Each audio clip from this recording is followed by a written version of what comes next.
Good morning, Raptor Freaks. Lexi Odds here, and it is Thursday. And today's Thursday Think Tank is kind of a wild card Thursday Think Tank because we're kind of in between stuff. We're in between the draft and we're in between the Summer League stuff. We know some of the Summer League players, but the full roster has not been announced and released to us yet. I'm really want to see this roster, Raptors. I want to see who's going to be representing the Raptors in Las Vegas next week for our Summer League team. I'm excited to know. We know some of the names already. In fact, I see that some people in the chat are bringing us new names this morning. I love seeing that. And maybe I'll go look at these guys real quick this morning with you guys, and we'll kind of just take a look at the names that have been released so far for the Summer League for the Raptors. But just in general, I want to take another dip in the pool and just check the temperature of how y'all feel about the Raptors. I know that certain parts of the fan base are not enthusiastic about how we're operating in our offseason. And then some people like us, a lot of us, are very enthusiastic about the things that we've got going on. There's still a lot of myths about what it takes to win in the NBA today. So many people think that it takes a player like a LeBron James or a Kevin Durant to win a championship. That is bullshit. That is not true. You do not need superstars in this league to win at this point. People think that that's true because it was true, maybe like a year ago, even 2 years ago, but that's not going to be true very soon. The dawning of the new age came yesterday as the NBA dropped a 600, almost 700 page document called the new CBA yesterday.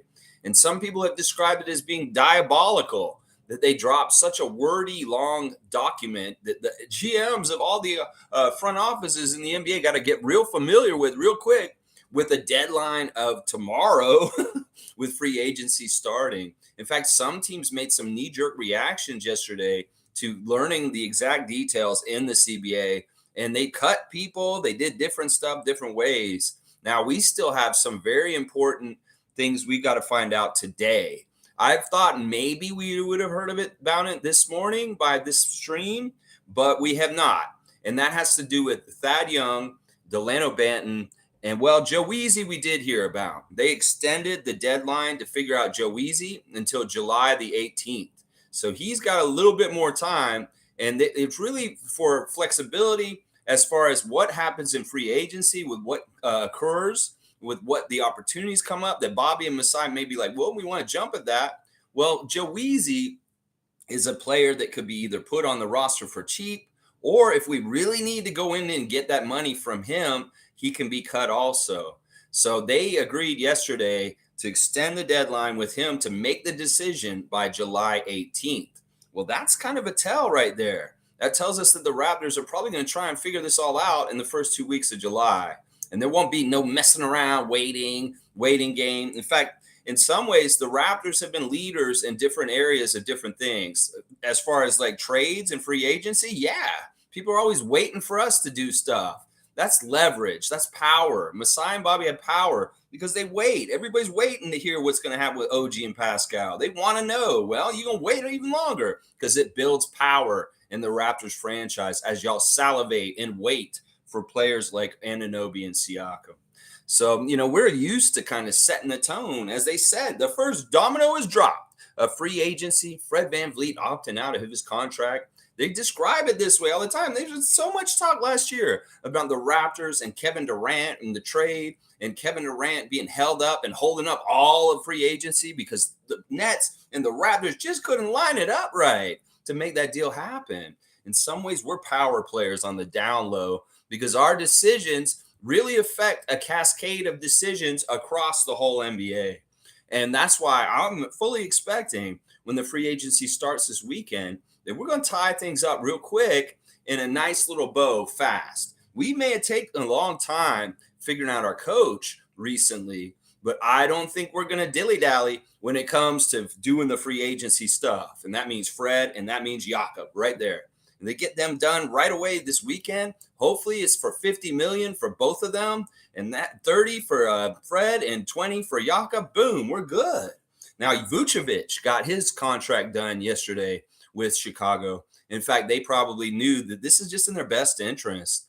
Part of what the CBA is going to do is it's going to make teams have more value in holding on to guys instead of treating them so disposable and leaving. If they don't do something with Vucevic like they did yesterday, and some Bulls fans will be like, well, why do we want him? Well, it's kind of like it's the value, and you lose value if you lose him. So it's good for y'all to invest in him under the new rules of the CBA. That's just how it is. You're going to kind of want to hope you have the people in the boat that you have in the boat that you want to go forward with, because in some ways the CBA is going to change things with player movement. So, all right, Vucevic, 20 million a year. That's what he signed yesterday. 3 years for 60 million. Well, that sounds like what Pirtle's going to get also. So, hey. All right, Trevor J's first in this morning. Good morning, Raptors family. Good morning to you, Trevor J, one of my favorite Raptor freaks. Always in here with the good stuff. Yeah, Dana's in here too. Canadian Dana. Good morning, everyone. Good morning to you, Dana, and good morning to Canada. How about that? Isaac saying third. He's got it in third. He's third. Feeling freaking good, man. He's feeling freaking good. Holding it down in the nation's capital of Ottawa. Glad we got Masai. Glad I am not him. Laugh out loud. Yeah, it's a stressful job. You know, people think Masai's got an easy job, but in a lot of ways, he does not. It's very, very pressure filled. He has to have results, and he has to have results through other people. That means he has to hire the right people to make sure that the results add up to him looking good. And that can always be dangerous. When your fate is in the hands of other people, then it can be kind of hard to kind of deal with, if they don't do well, it reflects on you.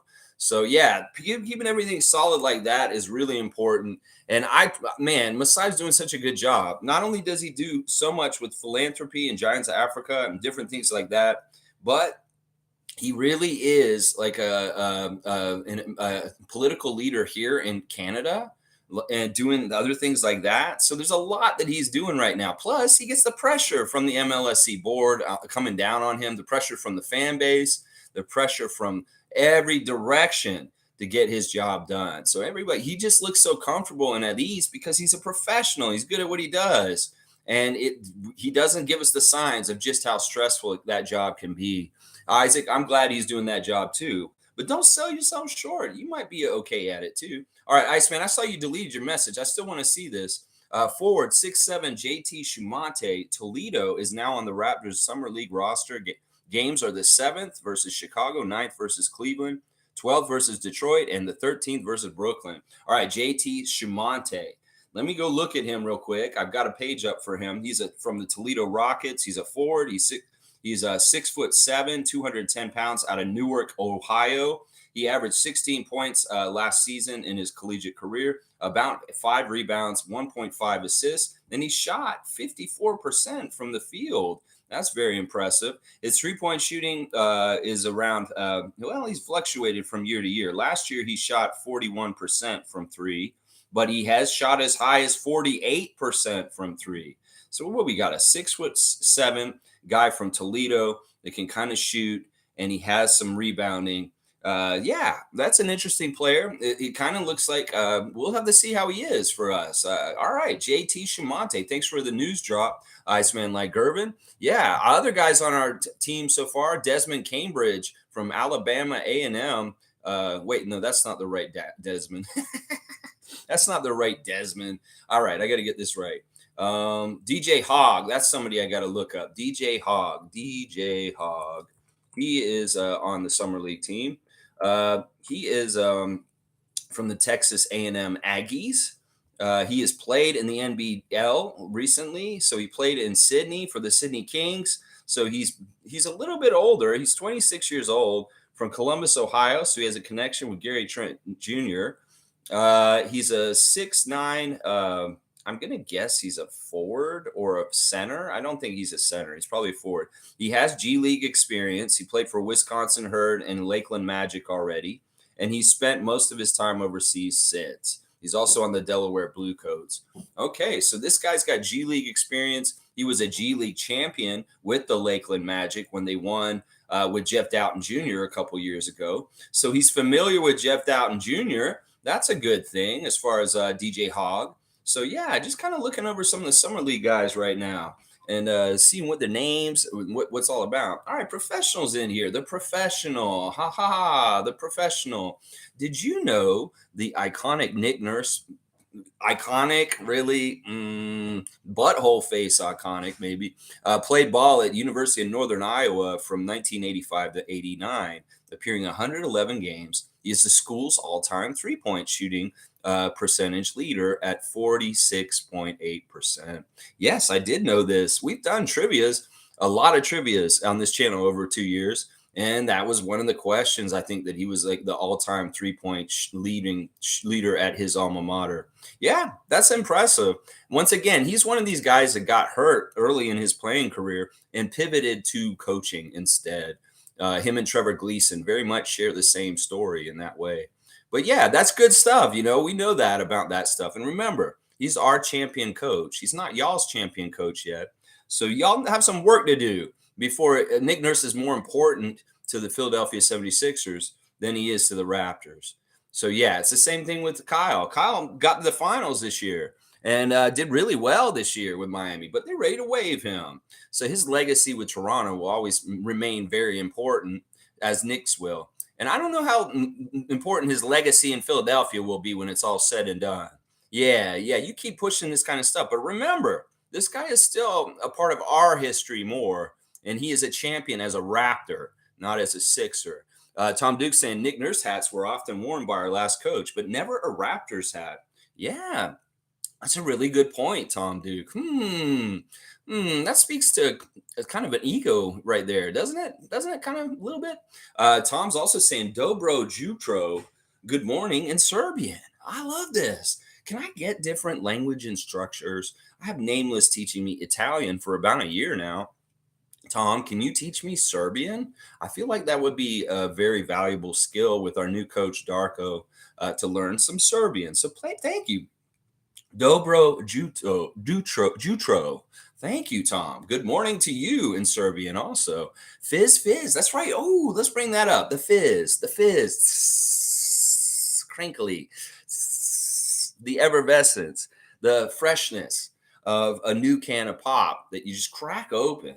And it has the carbonation still. It's still got a real effervescent, like, that sound of an open ginger ale, a new Canada Dry ginger ale. You open that up. Ooh, that fizz. It's when it's like not flat, it's very refreshing. But when it's flat, it's kind of like, I've tasted this before.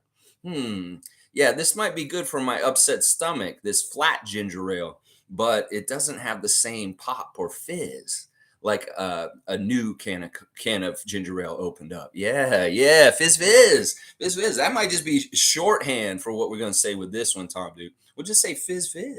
Fizz, baby. Fizz. That's right. Where's your fizz? Let's go see what that fizz is like in Philadelphia, that soft drink beverage. Is it going to be real flat there? I don't know. We'll have to see. Trevor J's laughing about it. You think this is cool? Professionals also saying Toronto's asking price for the 25-year-old forward remains high. The Raptors are said to have turned down 3 first-round picks for Anunoby, according to Bruce Arthur of the Toronto Star. What do you think? I think that's great. I think that's fantastic. And this is what we pay Bobby and Masai to do, is to reject offers that we're not interested in.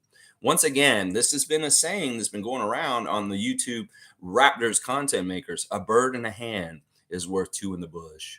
And it's just so freaking true. OG Anunoby is an established NBA player that gives you stuff at both ends of the court. He shoots really, really well, and he defends even better. He has a high value. If he was in the States, they probably would push him like Jaylen Brown.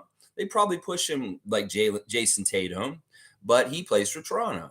So in some ways, they devalue him publicly, but secretly, everybody lusts for him. It's just the most kind of abusive, kind of like gaslighting kind of thing in the world. Yeah, you suck, OG. Who? All the rumors about him for Jordan Poole in the last day or so are hilarious to me, because I would never take that deal. People say, you're crazy, Lex. Jordan Poole's great. No, he isn't. He's a fake. I've said this all along. He's a fake. And he got revealed as a fake last year with the altercation with Draymond, which more details have come out about it. He was out of pocket for what he said to Draymond, and did deserve getting punched in the face. Because, listen, I heard the dialogue about what they were saying on a podcast recently from somebody who was in the room. And he was way out of pocket, treating a veteran and a champion like Draymond Green the way he was talking to him. Yeah, I totally get why Draymond punched him. And at that time, everybody's like, whoa, Draymond's wrong for this. And I was like, I go with the old head. I trust the old pro that's been around a long time. Jordan was out of pocket and he deserved to get punched in the face. Well, who's a warrior now? Maybe neither of them, but definitely not Jordan Poole. And thank God my GM for the team, the Raptors, Bobby Webster, is not dumb enough to trade OG Anunoby for Jordan Poole or even 3 first-round picks. No, that the price is much higher at this point. You guys are the ones who want them. We're happy having these guys on our team for it going on for however long we want them to play here. So it's really on anybody else who wants to come get them from us. You have to overpay. You have to do it just like Detroit did with Monty Williams. Monty Williams wants to stay home with his wife who has breast cancer. That's very much like, make it really worth it. Sweeten the deal. Well, you want OG, you're going to have to do the same damn thing. You want Pascal, you're going to have to do the same damn thing. I don't value first round picks. The youngsters are not prepared for the NBA. Draft picks are kind of dumb at this point, honestly. Everybody who's like, oh, draft picks and superstars, you're idiots. The NBA isn't about all that anymore. It has been for it's like Flash. It's like sizzle, no steak is the stuff that y'all are into. Draft picks and superstars. Bullshit. You win with role players and hard workers, and you win with fundamentals and smart players that know what they're doing. You don't win with youngsters that don't even know how to do things fundamentally right when they get to the NBA because they bypass college, because they didn't really learn anything. So draft picks don't mean jack shit to me because they're like, whatever. We could pick at 13, we could pick at 33, we could pick at 43. We'd still get a good player and we'd fit in that roster spot. That's the other thing. I don't want to be potting plants in the yard if we don't have enough spots in the yard for the plants. You give me 3 trees for one really good grown tree. You're going to give me seedlings for one really good grown tree that's bearing fruit, but you're going to give me the promise of 3 seedlings that may not ever grow. They may die. They may be stunted when I have already a beautiful OG tree that is giving me OG fruit. Why the fuck would I want the seeds? Who the fuck do you think you are? Is this Jack and the Beanstalk and the Magic Beans? You're fucking trying to sell me this shit? Nah. So there you go, professional. I hope that answered your question about how I feel about that. And I stand beside my GM office for making smart decisions, not taking tacky offers. Yeah. Cool Cat saying, good morning, Raptor Freak crew. We really have basketball all year round. Well, I'm making it that way on this channel. Some people like to take the break of the summer, and a lot of people are, but not the Raptor Free crew. No, we're in it with it every second of it, all the way through every step of the whole year of the NBA process. We're there, and we're there every day. Yeah, have my calendar scheduled with all the summer leagues. So exciting. I know I'm excited about this stuff too. We're going to see Victor Wembanyama take the court for the Spurs in Las Vegas.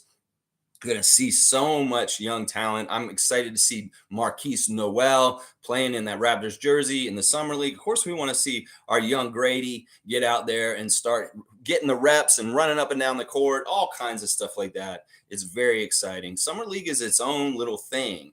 And we went pretty detailed and in depth with the team last year with all the different people playing for the Summer League. These guys are not mostly going to have a chance with the Raptors, but it means a lot to make a Raptors Summer League team and play. It goes on your resume still, and it could mean professional jobs overseas in certain ways. So, it is prestigious still. Even if you just make it in the NBA as a Summer League player, that goes on something, and it means something, and it could mean money over somewhere else. So it's a big deal still. It's a big deal. Yeah, so exciting, Cool Cat. I completely agree. MSJ's here. Good to see MSJ at the professional. I think if a trade happens with a key player, it will be OG, not Pascal. But got that Nick Nurse jersey yet? Listen, I don't want to speculate any trades for either of those guys. I think it's very clear that both of them like being in Toronto and they're happy here. There were a lot of dumb reports last summer that OG wasn't happy here, but that's not true. Now, he made his change of his representation from Clutch to CAA this week, and it's had a very unusual effect on Knicks Nation.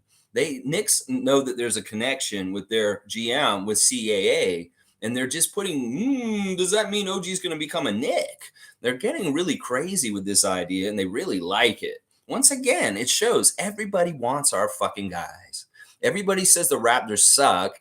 Everybody says the Raptors are mid. Everybody says the Raptors don't have any superstars or good players. Meanwhile, all y'all want our fucking team. Seriously, you want Fred, you want Gary, you want OG, you want Scotty, you want Pascal, you want Pirtle. Y'all love our team for being such a bad team. That doesn't make any sense to me. That is the epitome of the playbook of an abusive relationship. You suck. Your team's horrible. Can we have your players? What the fuck is that? Seriously. Listen, I'm going to take the value for how much y'all thirst for our players in trades. New York Knicks for OG. Sixers for Fred VanVleet. The way y'all thirst for our players, it will tell me enough. And then other times when you're saying, oh, y'all aren't that good. Well, I'm just going to remind you how much y'all were thirsting for our players. Every single time you say, oh, the Raptors aren't that good. Well, why the fuck does everybody want to trade for our players? Come on. Can we Brian Windhurst this real quick? Why, if we suck so bad, why does everybody want our players? Does that make any sense? Seriously, think about that. Mike's here. Logical Raptors Fanatic is in the house. Salute the real ones. And Project Truth always. Dropping some Project Truth right now. Talking about what I just said. Yeah, it's the truth. It's the truth. You think we suck, but then you want our players? Come on now. Something's not adding up here. The CBA is out, and I have the 676-page document. All right, Mike got it. I was like, if anybody needs to get their hands on this phone book that is the CBA, it is Logical Raptors Fanatic. And, man, I know, Mike, you're going to be in it. You're going to be deep in it. You know, just like Blake Murphy's deep in it right now, too. I know you're going to be going through it. I'm sure you gloss over it. Maybe you do a little quick through. You see stuff that really catches your eye and you read up on that real quick. I'm sure there's some parts that kind of make your eyes glaze over. And you're kind of like, maybe I don't need to read this little bit of detail here. But yeah, I'll bet you. Oh, I'm so glad to hear that Mike has the document in his hands and he can go and look at it and pour through it and let us know some of the interesting things he finds in it with relation to what's happening with our cap space, our roster, our players, and our plans for the future. Yeah, Mike, let's go, Mike. CBA's in his hands. I get excited about that I know somebody like the Logical Raptors Fanatic has got the new CBA in his hands. Yeah, I got that raw info. Yeah, it's going to take time to go through, but I'm going to still talk on the outline changes. Thank you, Mike, for the work you do. Y'all support Logical Raptors Fanatic. Give him a subscribe, give him a follow, watch his stuff, and check it out. So informative. His stuff is going to get better and better. Trust me. He is just on a curve this right now, and I love what he's doing right now. So informative, and just really, really, this is a channel that every Raptors fan, if you really want to know what's realistic and possible with our team and movement with the GM in the front office, you should go watch Logical Raptors Fanatic. He can make it more clear so you're not making stupid ass statements about what's possible because you made an ESPN trade in the trade machine. No, Mike can tell you if it's realistic or not. So, yeah, follow Logical Raptors Fanatic. All right, Iceman saying Raps reportedly want to see how WEEZY plays at Summer League before deciding if they will keep him on their roster. That makes so much sense. Thank you, Iceman, for that. And, yeah, that makes complete sense. You know, it's going to be kind of a do or die thing for WEEZY. You know, you've had a couple tryouts with us. You know, the last one with the Raptors main roster was a fail. That one last game that you played, you missed 0 for 5. And that didn't look good, Joe. Well, this is your last chance, bro. You got to get that Summer League going. And hopefully Noel and the other guys will be hitting you up and make you look good. Because in some ways, I really want you to succeed because I know you're a good three-point shooter. And we got to get your confidence up and get you going. And hell, geez, do it at Summer League, Joe WEEZY. It may be your NBA career is on the line. So, yeah, you're playing for your life, man. Nako's saying, I think I'd rather a point guard than WEEZY. feels like we have a better amount of shooters than point guards. Oh my gosh, Gerald, no way. No, no, and no, Nako. I love you, brother. But listen, this is what I'm going to say about this. We had so few shooters last year. We saw Otto get hurt, and Gary was like, and then Fred way too much relied on. No, we need to go overboard in getting enough shooters around our team this year. In fact, I don't care if it's overkill. We had such bad shooting last year. Get as many good 3-point shooters as possible. We need Joe Wieskamp around because we need depth with 3-point shooters. One gets hurt, two gets hurt, boom, we have no 3-point shooters again. And we can't go through that again. We need some depth with capable 3-point shooter. Now, Otto Porter comes back. We got Grady Dick now. We've got more shooters around, but still, we need insurance. We need depth with that. And I will say, no. This is the thing. Joe's got to earn it. If Joe kicks ass at Summer League, he should get his spot. If he doesn't, well, then adios. It's just that simple. Rahul's here. Good to see Rahul. It's been a bit. Raptorfreak Rahul, we missed you, brother, and glad to see you back in the live chat with us. I know maybe you've been watching us other times, but good to see you here present during the chat. He's saying, I'd rather have the Raptors go after Gabe Vincent than Freddie. Yeah, this is the big talk right now, that if Fred doesn't re-sign with us and he goes somewhere else, a possible replacement for him is Gabe Vincent of the Miami Heat. That, that he is a name that's been dangled around in this kind of way. I want to wait and see what happens. Rahul, we've got like 24 hours, 48 hours, and Fred should be figured out by Saturday night. So I'm kind of like, let's wait and see, and then we'll react in that kind of way. If Fred is going somewhere else, we would definitely need to get another point guard. I'm not too high on Vincent myself, but if we had to get somebody, he may be a capable replacement. But he's not very flashy to me, and he'd kind of be like the bare bottom of what kind of point guard I want to come in and replace him. I'd be way happier if he was replaced with somebody like DeLon Wright. That would be my number one pick as far as like if we could make that work, because Washington's kind of doing a fire sale. I'd love to boomerang DeLon Wright back and have him be the starting point guard of the Toronto Raptors this year. He's got great height. He has experience with our team. He's best friends with Jakob from their Utah days, and he's very close with a lot of the Raptors already. It would just make a lot of sense. We bring back Jakob, a draft pick of ours. Well, why not get another one of our draft picks back? DeLon Wright is the pick I would want instead of Gabe Vincent if we had to do that route with Freddie leaving. Let's see. Fiercey saying, good morning to Fiercey Salsera, Scotty Barnes, Twitch family, summer of 2022. Those were the days. Yes, they were. They definitely were. All right, let's see. Good morning, fam. I feel extremely optimistic. Bring on the heat. Whatever Masai decides, I'm on board. Do you have the Summer League roster? I don't still. They have not released it yet. Other teams have put their Summer League roster out. It's coming real quick.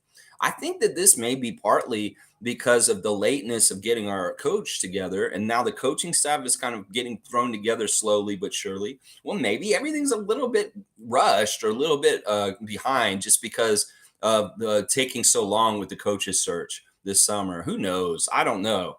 If anything, maybe they're going to announce it today. I hope they announce it soon because I need the information to make the content. So hopefully we'll know who the Summer League roster is. We know at least a few of the players. DJ Hogg, JT Shumante, Kevin Obanur, Marquise Noel, Grady Dick, maybe Christian Coloco. I'm not sure. Ron Harper Jr. will probably be there for sure too. So yeah, we'll know at least a good chunk of it. Like we know about 6 or 7 of the players right now, but not the whole complete. Every single person who's gotten invited, like Ryan Hawkins last year and different people like that. Mike's saying the new CBA grants powers to the re-signing team to talk extensions after the last game of the finals. So the team can start talking to their players ahead of July 1st. The CBA wants to help teams keep guys. Boom, boom, and boom. The NBA does not like the dysfunction of the moving around and how unsettled and how uncohesive the teams are. It means that the teams have a bad product.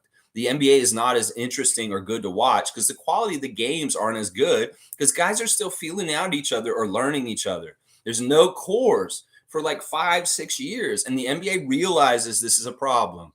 So what they're doing is they actually just made a CBA that very much benefits the Raptors. The way that we've been building our team already is the way that it fits with this for like the last 7, 8 years. So we're okay. In fact, the CBA rules may very much favor our way of doing things.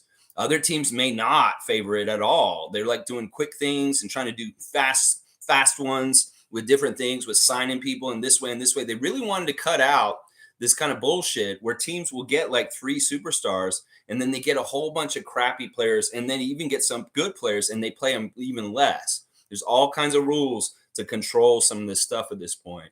And I really do feel like, from how I've been hearing about the new CBA, a lot of it's going to benefit the Raptors.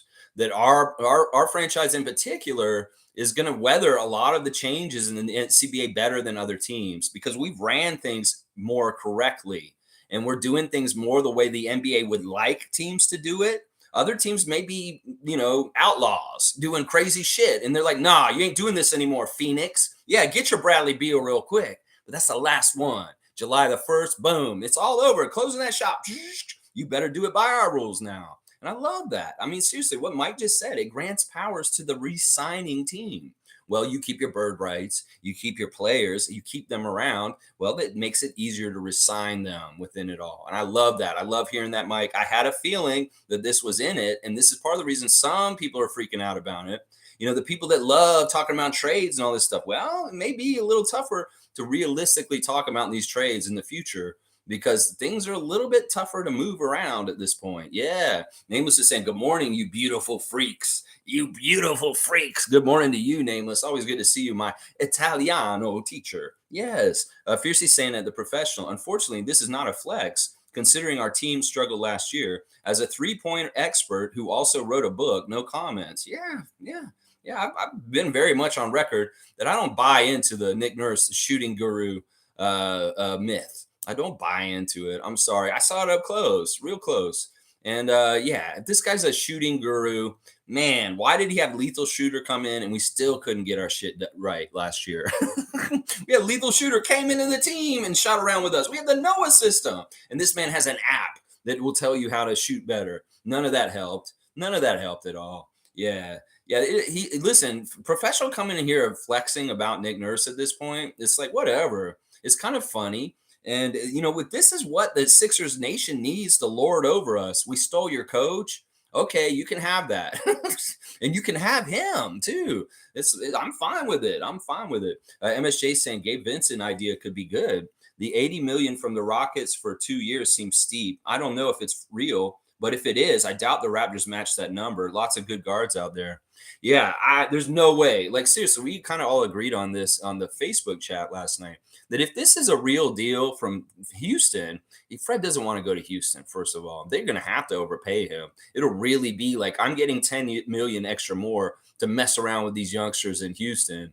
That would have to be what it's kind of like. In some ways, Fred doesn't like playing with young players. I can tell. He'd much rather play with the veterans, the guys that already know what they're doing and shit. And if he went to the Rockets with Udoka, I don't think he'd be happy down there. I don't think he would be happy down there. So it's really, do you want money or do you want to be happy? And that may be what Fred's decision is with this. And don't be surprised if 10 more million doesn't matter to him. You can get 40 million in Houston, but you can get 30 in Toronto. He might still take that 30 in Toronto. And then everybody who thinks he's so money grubbing and greedy, this is kind of good that Houston has this great big deal in front of Fred right now, because everybody thinks, well, he'll take the money and go to Houston, obviously. Well, what if he doesn't? What if he doesn't? What if he comes back to Toronto for much less money? Yeah, a lot of the narratives about Fred VanVleet would fucking die at that moment. Seriously. Y'all think he's only about money and greed and stuff like that? Yeah, you're going to find out real quick in the next 48 hours what Fred is actually all about. Yeah, yeah. I don't want to pay more than 30 million for Fred. I do not. 30 is as absolute the most. And I think that's the most we can actually afford to pay him. So in some ways, if he decides to take 40 million a year from Houston, we can't do shit about that, because I don't think we have it within our salary cap ability to go and pay him 40 million a year. I think our limit is 30. So yeah, you want to outbid us, Houston, and Fred, you want to accept it? You go ahead. You go ahead and go to Houston. You go ahead, Fred. We'll figure it out. But listen, we'd love to have you back. I think 30 million's fair. But if you really want 40, yeah, you go ahead and sell out and go down there and play with the kids. Yeah, you go play in that sandbox in Houston with the little kids. Yeah. All right, let's keep going. Tristan saying, I'm feeling good about it all. I love to see Raptor Freak Tristan Phipps is here with us present in the chat today. Good morning to you. And yeah, I'm feeling good too. DARKO is a breath of fresh air. Just a really good kind of dude. I can tell this guy is a badass. This dude is the real one. I'm so excited. In some ways, he's been waiting his whole life to coach in the NBA. It's like he got that brass ring finally. Yes, I'm a coach in the NBA. And he doesn't want to let that go. It's special. And in some ways, he's got to think of this way. He's like, everything I've done in my life as a coach has led up to this culmination. And I don't want to waste this opportunity. I want to make sure all the time I've spent building towards this is not a fallacy and that I really am a success and I kick so much ass. I know that's the way he's thinking about this. And it probably informs his enthusiasm and his gratitude about being the head coach of the Toronto Raptors right now. You know, he has a lot to have gratitude about: a great front office, a great city, a great fan base, a great roster of players. And I don't care what anybody thinks about our Raptors. Y'all give it away when y'all ask for them on the sly in trades and all this kind of way. We are a good team. Y'all give it away. You're just trying to say we're a bad team because you're hoping we'll destroy it and you'll take some of our guys away. We know we're a good team and we're going to kick ass.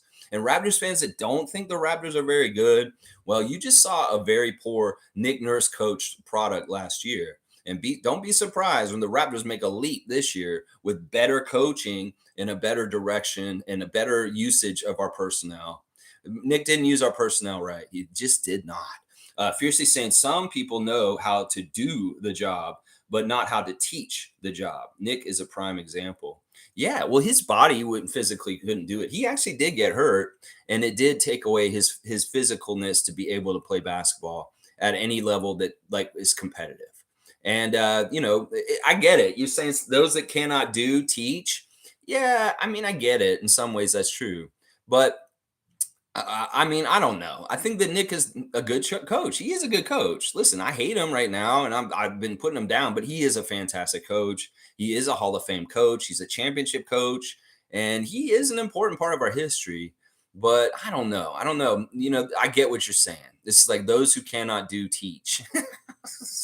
Professional saying, MSJ, yep, I received the jersey fast. You have to pay extra to customize it, but it was worth it. You go, professional, with your Sixers Nick Nurse jersey. Hilarious. This guy's running around in Philadelphia with Nurse, and I don't know what number did you put on there. What number did you put on there? You should put 19 on there. That's the year the Raptors won a championship when he was the coach. 2019. So you put that Nurse 19 on your back. Yeah, that's the number you should have on there, is the number 19. Yeah, Nako's saying when Mikal Bridges is the best piece you're getting in a trade for Durant, the price should be high. Yeah. Well, look, the precedent for how the deals go for big time players like Gobert, Mitchell, Kevin Durant, DeJounte Murray, different stuff that's happened in the last year or so has really kind of set the market. And in some ways, we're looking at what happened with, Donovan Mitchell in Cleveland. We're looking at what happened with Rudy Gobert in Minnesota. And we're like, yeah, we could fleece some people just like Utah did. We just like Utah and Danny Ainge fleece some people. You really want Pascal? It better be something like the Gobert trade. Better be something like the Donovan Mitchell trade. And people say, well, those guys are superstars. Motherfuckers. Siakam is a superstar. That's all NBA. That's all-star. That is a guy with a stat line that not many other guys in the league have other than like Nikola, Luka, and LeBron. So, hello. This man is worth just as much as Gobert is. Come on now. So if Utah can get a deal like that last summer for their two big superstars, yeah, that's what we want. That's what Bobby and Masai want. Don't give us anything less. Don't even come step to us unless you're talking like Gobert and Donovan from last summer. Yeah, that's the price is high. The price has changed. It's way up there now. In fact, it's going up higher and higher as we get closer and closer to the new season. G saying, good morning. Free agency starting soon. Yes, good morning to G, the original Raptors Freak trivia champion of season 1. G is a smart, smart, smart man and that we very value and respect on this channel for his insight and stuff. Yes, free agency. What an exciting time of the year. All kinds of promise and interesting things are going to be happening in the next couple of days. You know, Tarion Prince finding out that he has been declined in his option by the team on Woj Bomb on Twitter. They didn't even call the man and told him. He found out from Woj. He's like, thanks, Woj, for letting me know that the Minnesota Timberwolves have declined the team option. They decided not to take me back. Oh my gosh. So what a world we live in.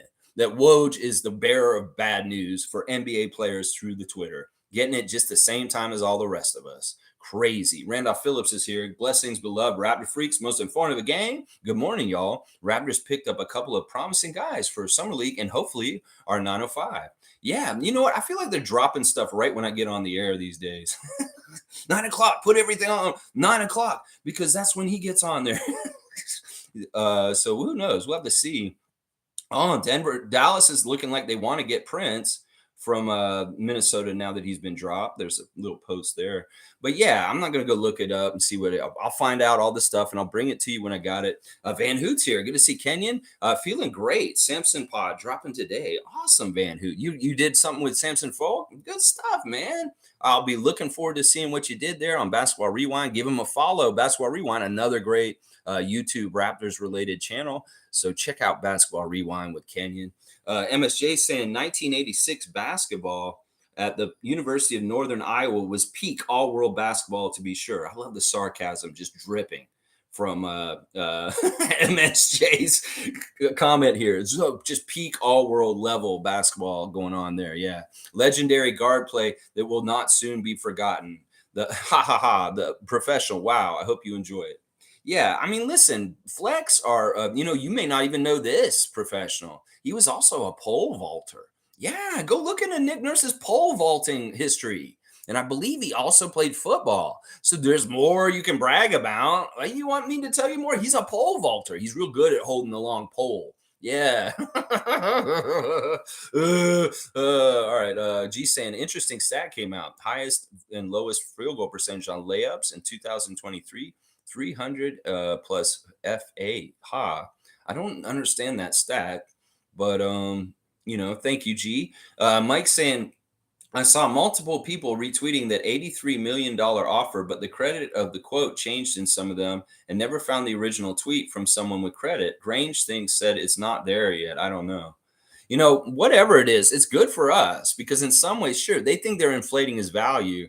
But in some ways, what I just described will very much happen. Fred will get less money and it'll look like he took less money. He's not as greedy. And the Fred haters will be like, holy shit, he didn't take as much money as what Houston could have gave him. We were wrong about him. That kind of effect could happen in this. So even if they blow up the number for Fred and the rumors, that actually could be beneficial for Fred and for the Raptors.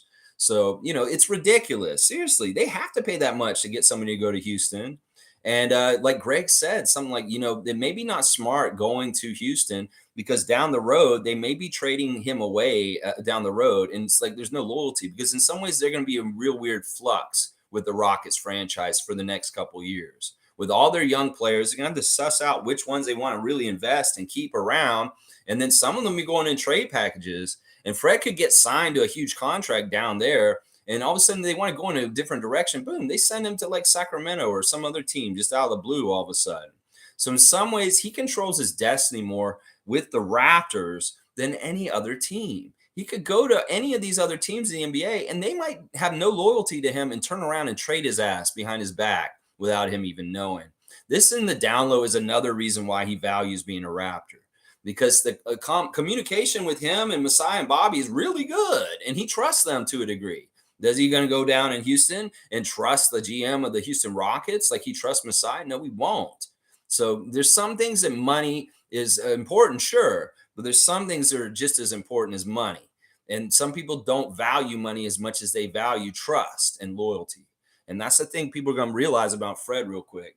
Real quick. Yeah. G saying Jakob Pertl's number one at 70%, followed by Embiid, 68.8. You're talking about highest, lowest field goal percentage on layups in 2023 with at least 300 field goal attempts. That Jakob was number one at the layups and field goal percentage closest to the basket. That makes sense. That sounds about right. Yeah, and I knew he's always had a high shot percentage. Jakob Pertl's worth the money. And I think that in some ways we don't talk about this whole issue with him and his free agency because in some ways it's boring. In some ways it's kind of like it's already done. We all know it. And in some ways it's like the rest of the NBA already knows it too. Like they're saying it. The experts are saying they expect Fred and Jakob to re-sign with Toronto. They really do. Like I'm hearing that more than them going to other teams. Is that it is expected Jakob Pertl will re-sign with Toronto. It is expected that Fred VanVleet is in contact with Bobby Webster and Masai and is working a new deal to stay in Toronto. That's what we're reading over and over again in a lot of places. Now, if they were really leaving, they would really put on blast that they're leaving. But these ESPN rumor people are like, well, it's sounding like they're going to stay. And they kind of want to be right. So they're going ahead and just saying that they're going to stay. So we'll see. It's all going to get cleared up in the next 3 or 4 days. Watch. Random Gamers here saying, yes, finally a positive stat for Embiid. I love it. Random Gamer, I hope you're enjoying your summer and just lots of good vibes for you and your time. Are you doing summer semester right now as a freshman at your school? I don't know. But always good to see a great Philly fan, Random Gamer, one of our favorites here at the Raptorsfreak channel. Listen, we have Philadelphia Sixers fans, and Random Gamer is number one right there.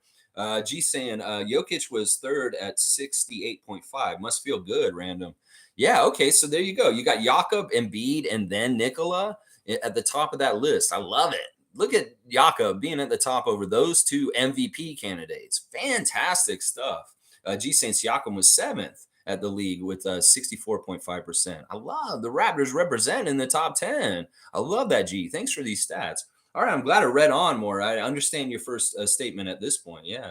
Van Hoot saying, Raptorsfreak, you're wrong about picks. Forget about the emotional attachment to anyone. The new CBA dictates teams will need picks to keep core intact and complete. Hence, Denver's move during the finals to get picks. Listen, it's all within good natures. I'm just saying, Kenyon, with Oklahoma City, the way they're doing things is a joke. It's absolutely ridiculous because there's no long-term planning to what they're doing. Stockpiling picks like they do is absolutely a jabroni move. Seriously, they're not going to be able to keep all these guys. And as I said, part of the problem with the Houston Rockets and what's going to happen in the next couple of years is they have a whole bunch of guys that are around the same age. Well, they're all competing in some ways. You want to have different age cohorts. That's why it's really smart when the Raptors just pick up one player every year in the draft. You don't want to get like 2 or 3 draft picks a year. Like I see all these guys going to Orlando. I see all these guys going to the Thunder. I see all these guys going to the Rockets. I'm like, yeah, your career is going to suck because you're going somewhere where there's a whole ton of young players already hungry, and they're all going to be fighting for the same pieces of the pie. And what happens is when you have so many youngsters all together, they infight. They don't get along. The egos start rising up because they're all fighting for the same contracts on the same schedule. So my whole thing, Kenyon, I value draft picks, but I don't value tons of draft picks. Tons of draft picks is stupid because once again, I use this analogy. You have a field and you can only plant 8 trees. You have 8 spots. Well, if you have 9, you got to get rid of a tree and you put value into that draft pick that you're not even going to use now because it's worthless because you can't even put them on your roster. So you have to cut them. This whole move with John Collins going to Utah was mismanagement by Atlanta. And that's what I'm saying. You can have too many players on your team and you cut good players that you shouldn't have, and you shouldn't have that waste anyway. So the efficiency of having one pick number 13, and then picking up some undrafted player after the game is so much more smart. You get that new blood coming in to rejuvenate your team, just like what you're describing, but you don't have too much of it. You got to have a little bit each time. It's like you want a drizzle and not a full stream. Does that make sense? It's not that I don't value getting new players and replenishing the team. Sure, you need that. But once again, new players suck because they don't know what they're fucking doing. They have to learn the NBA. They're almost all projects. It used to be just the centers that were projects in the NBA because the big man need to learn more coordination and learn the game or something like Jonas. Jonas was a really good example of a big man project as a center. Well, now the guards and the forwards have to be projects. It never used to be that way. Back in the day, guys went to 4 years of college and they came in ready fundamentally to be NBA ready players. There's very, very few of those anymore. Very, very few. I say every draft, there's maybe 3 guys who come into the league that are ready to play right off the bat. Scotty Barnes was one of them in his draft class. So, yeah, I don't see, once again, that's my whole stance on it and why I think that way. First of all, the players aren't ready and they're not going to come and save you because they're going to need time anyway. It's almost like the little baby chick has to go in the incubator and stay warm a little while after they're hatched. There's a lot of different things about it. It's just fool's gold. You need new players. I get it. And you have them, but you come in a schedule of a couple every year or so. Instead of like dumping 5 players all of a sudden in your roster, 5 rookies, fuck that shit. You ain't going to keep all them and you're wasting. It's a waste. It's a waste. So that's how I look at it. The Raptors are really smart because they plotted each of their trees as players, OG, Pascal, Scotty, and they have them in a path with the salary cap and their roster plans to keep them. There's no dead ends on these guys where it's like, well, at this point, we're just going to have to make a decision and cut somebody and get rid of this person. Well, there may be some roads like that down the road, but for the most part, they line it up so that they can keep everybody as long as possible and develop them and they don't lose them and lose all the work they put into them like Atlanta did with John Collins recently. So that's the way I look at it. It's management. It's managing the spots you have to what you have and what you need. You don't need 3, 4 first round picks. It's a fucking idiot. I think teams that have 4 first round picks are idiots, basically. They're idiot teams and they're not going to go anywhere. And Oklahoma City Thunder are not going to go anywhere. Houston's not going to go anywhere. And Orlando may go somewhere, but I'm pretty sure they're not because they're just Orlando. So, yeah, that's where I'm at with that. Does that make sense? I know we can have a different philosophy on this, Canyon. But that's just basically my philosophy on it. I think it's very much in line with Masai and Bobby's philosophy on it too. And I that's why we don't like everybody is always like, we need more draft picks. We need more draft picks. I'm like, shut up. We don't need more draft picks. We get draft picks automatically. They're given to us every year. And we don't have to go and trade our good players to get more draft picks. Fuck that shit. That's horrible. Never, ever do that. That Scoot Henderson trade for number 3 from Portland for Pascal would have been the stupidest move. And I would have hated Bobby for doing it if he had done it. Yeah. Nameless is saying gaslighting Raptors Nation to the max. That's right, Nameless. Fuck that shit. No, we ain't having it. We know our players are good and we value them and they're staying. Tom Duke saying the OG tree is so fruity. Yeah, if our players are all trees, OG's got kiwi, blueberry, strawberry, and blueberry. Like he's got a couple of plethora of fruit on there. You can have your own little fruit cocktail from the OG tree, apparently. Trevor's saying Golden State wants us to take Jordan Poole for OG. They think we're crazy. They give up two picks to get Chris Paul. That's why front office hang up the phone on them. Yes, Trevor's exactly right. Yeah, you're not going to get one by us. You can call us stingy. You can say we're crazy for not doing that deal. Well, Jordan Poole's not as good a player as OG. Like, seriously, who thinks that Jordan Poole is better than OG? Golden State Warriors fans. Other people around the country in the States think that, but they don't know the reality of OG. OG can shut down Nikola Jokic one night. He can shut down LeBron the next night, and then he can guard Trae Young the night after that. And Jordan Poole ain't doing that shit. So, yeah, don't give me this crap. We know how valuable OG is, and he's way more valuable than Jordan Poole. I don't care how young he is. I don't care how many women love him or whatever. He's a fucking, once again, just a sizzle and no steak. OG's steak. Jordan Poole is sizzle, and that's a big difference right there. That's a big difference right there. Smooth's here. Good to see Smooth Brown Man. Let's see. If Fred VanVleet does leave, perhaps the Raptors should take a flyer on Reggie Jackson. He fits into the mid-level exception, a good fit. I like that idea. He's a name that I don't mind. He's a baller. He's a vet. He's been around for a long time. He seems to have a chip on his shoulder still with things to prove in different ways. You know, he's been shuffled around so much in recent years. You know, if he showed up in Toronto, maybe he could come in and be a very valuable asset. You know, he'd be much better than Will Barton was for us last year. In some ways, I would compare them in some ways. So, yeah, I'm all about this. I greenlight Reggie Jackson. in this situation for sure. MSJ saying, I think OG is staying. We have to have a season with OG, Pascal, and Pirtle under the new coach. Even if Fred stays, DARKO needs a shot at seeing if Fred, Scotty, OG, and Pascal and Yacht can be made to work. Yeah, they work. They worked last year. It's just that it was too late, and it was in the middle of the season. And if we'd had Pirtle for the whole season, we would have won 50 games last year, easy. So, it's going to work. I know it'll work. It's not even about figuring that out. It's just, keeping them together. And OG's staying. I'm pretty sure he's going to stay. Now, getting back to the whole CAA switching from clutch to CAA with his representation. Now, New York fans, you can go ahead and think that. But I've looked at the roster of the CAA clients, and they're all over the league. And none of them have shown, some of them have shown a proclivity to come to New York, but not very many of them. They're all over the league. And you think every single CAA client is just going to come to Knicks? No, that's not how it works. So I'm not worried about OG going to the Knicks. I'm really not, even though the Knicks nation's really feeling like it's going to happen because of his change in representation. Well, go look at all the other players on the CAA roster and see that they're on league teams all around the league.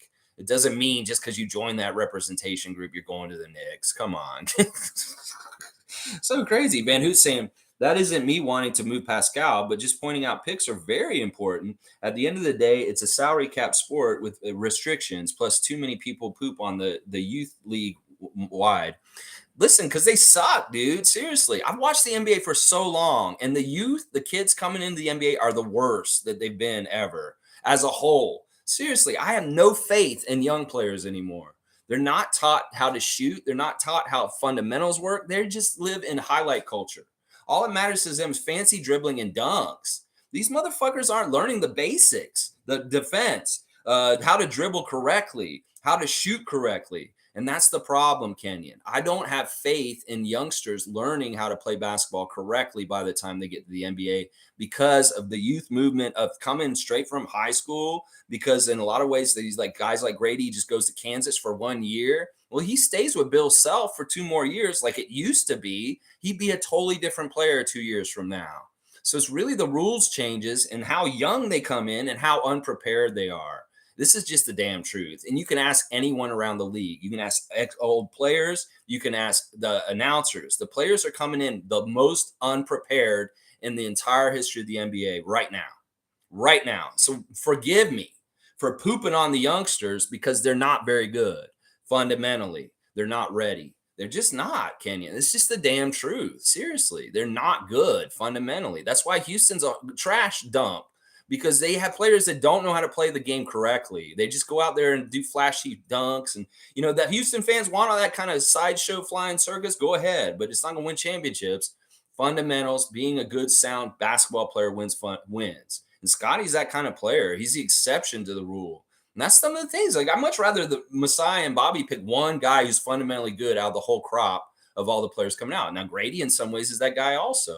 He's fundamentally pretty good. He has good fundamentals as a player, which is one and done for Kansas. So it's kind of like that. It's like, yeah, I don't value the young players because they suck. They really do. And I'm not trying to slight generations. Like I'm an old man slighting a young generation. It's just the damn truth. It's just the damn truth. These guys went to 4 years at UNC, 4 years at Duke, 4 years of this, Arizona, like Coloco. They're much more better prepared than guys that come straight from high school or G League Ignite guys or any of that kind of stuff. So it's really what it is. Now, picks are important, but we get them as we get them. We get every year we get a first and a second round pick. And some of them get traded away from before or whatever, but we get the picks anyway. And we're going to have at least one draft pick every single year. And that's all I want. I only want is one draft pick a year. I don't want 2. I don't want 3. Definitely don't want 4 or 5 draft picks. And that's why trading a superstar like OG for 4 first-round picks, that's not attractive to me because I don't want those picks. And some people say, well, you could get 4 really good players. Yeah, but I don't have any confidence in the young players coming up that they're all going to be really good players. Some of them are going to be like Alec Radojevic. Some of them are going to be like Charlie Villanueva. Some of them will be like Chris Bosh. And then some of them will be like, Menge Batir. So, it's like you're going to get a plethora of ranges of like failure and not so good. So Tom's laughing. Random Gamer saying, okay, so we're all in our agreement that Nick Nurse is going to win another chip this upcoming season, right? No, No, I think he's going to fail with y'all. Seriously, I see that Joel is in better shape. He better be in better shape, having to run like Nick's going to want him to. But I don't think it's a good fit. I don't think Nick fits your team. Your team's older and veteran and doesn't like to work hard. Well, Nick likes a team that works hard. And also, he's not a very good people person. And you've got guys on your team that aren't very good people persons either. Yeah, it doesn't take a lot of wind bursting to figure out that it's going to be a dumpster fire for you guys already. Like I knew it as soon as Nick, I warned him. I said, Nick, don't go to Philadelphia because it will be a fail for you. You're going to lose and you're going to look bad. In fact, you're going to lose like some of the shine that you're such a great coach in this league because of how much you fail in Philly, because it's not a good fit. He fits way better with Suns. If he'd gone to Phoenix, he would have fit better there. He would have fit better with Giannis in Milwaukee and not with Embiid and Harden. No, those guys are not going to like being coached by Nick Nurse. And the personality clashes will be evident. And then you're going to get to see a whole sideshow after the game with the press versus Nick Nurse. That's going to be really fun, too. It's going to be really, really fun. Mugarbe's here. Good to see Mugarbe Lennon, a great Raptor freak. Mugarbe, good morning to you. Good to see you in the chat again this morning. Always good to see you. All right, let me see. Where did it jump? All right, good morning, Raptor freaks. A lot of Raptors fans want to trade Pascal because they want to give Scotty the key, but Scotty's not ready. Scotty needs to earn it, not give it to him. Yes, Mugarbe, I agree with you. In some ways you're right. Scotty at times is going to blossom at his own rate. And we've also got to realize that, but much like Siakam, much like Anunoby, there's a growth pattern. Like OG didn't just come in, he's already good. In fact, you could say Scotty was way better than OG when he first came in. So his pattern may go up a little higher than OG's and Pascal's. But Pascal and OG started at a certain place with their first couple of years in the NBA, and they grew to who they are at this point. Well, Scotty's going to have a similar kind of growth over time, and it's going to be natural. And once again, I want to diffuse this fallacy that Siakam and Fred take away from Scott. That's not true. Scott got a lot of touches and a lot of shots last year, and it didn't matter about those guys getting so many touches. It really was the coach who decides who gets the touches and how many shots. They decide all that kind of shit. And DARKO will do the same this year. So don't fall for this whole versus Scotty thing with Pascal or Fred as far as taking away from them. No, there's enough for everybody. And those guys aren't taking away from Scott. It's the coach who was taking away from Scott. So you want to blame somebody for taking away from Scott, blame Nick Nurse last year, y'all. Scapegoat. Yeah. Nameless is saying Nick Nurse is going to get fired this year. Yeah. I don't know if it'll be this year. And as I've speculated, Sixers fans are kind of on Nick's side now. And if things do go really bad this year, and if it looks a certain way, they may be crying out to trade Embiid instead. It may very well be that instead. They're like, we like our coach. No, he's been great. He wants y'all to work harder. You're lazy, Joel. Get the fuck out of here. We're trading you to Miami. We're getting Bam and Jimmy back for you, Joel, or something like that. That could very well be what happens. I, in some ways, predict that Nick's going to outlast the superstars on that team, partly because of his friendship with Morey, and partly because the Sixers Nation is about fed up with Joel's bullshit. Yeah, they're going to find out. Nick's not going to be able to do the things with him. He won't work with him. And then they're going to turn on Joel. Watch. Caddy's saying Javon Carter would be another option. Yeah. That was he was on Milwaukee last year, right? As the backup point guard. Yeah, he could be. Although he's a backup. That's the other thing. We want somebody who has kind of more time in starting lineups and kind of already showing signs that they can be a capable starter. And that's why Gabe Vincent or DeLon Wright would be better, because those guys have both started a lot recently. DeLon's my favorite of all. I mean, he just has the right height. He's like Penny. He has the same body type as Penny Hardaway, and he has a lot of the same skills. So in some ways, I want to get DeLon back just for the chemistry, the old bench mob, and then just the fact that dude is such a skilled player at his height at that point guard position.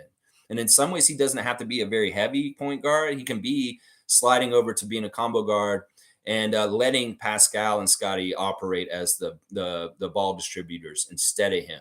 So he gives you versatility in that kind of way too. Plus, he's an excellent defender. So DeLon's my number one. Out of anybody, is kind of a secondary guard, kind of also a starter, because he started for Washington too. because he could start now. He's ready to be a starter. If he came back and he was the starting point guard of the Toronto Raptors for next year, that wouldn't be a big deal. Seriously. G saying, if the core stays, I want to see OG as the shooting guard and Scotty as the point forward. I just want to see how the spacing looks and how it feels. OG is a great shooter from three at all levels. Handle needs work. Yeah, that's a good scouting report on him. And I like this idea. I've always loved the idea of OG playing the two.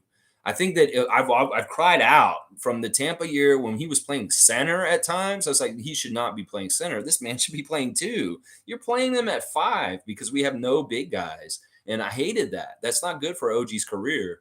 So him being at two now, finally, I love that. I love that we worked to this point with our roster where we could actually start OG at shooting guard. That's fantastic. Seriously. That's been a dream of mine for 5 years, that OG would be our starting shooting guard and wouldn't play forward, and for damn sure wouldn't be playing no center.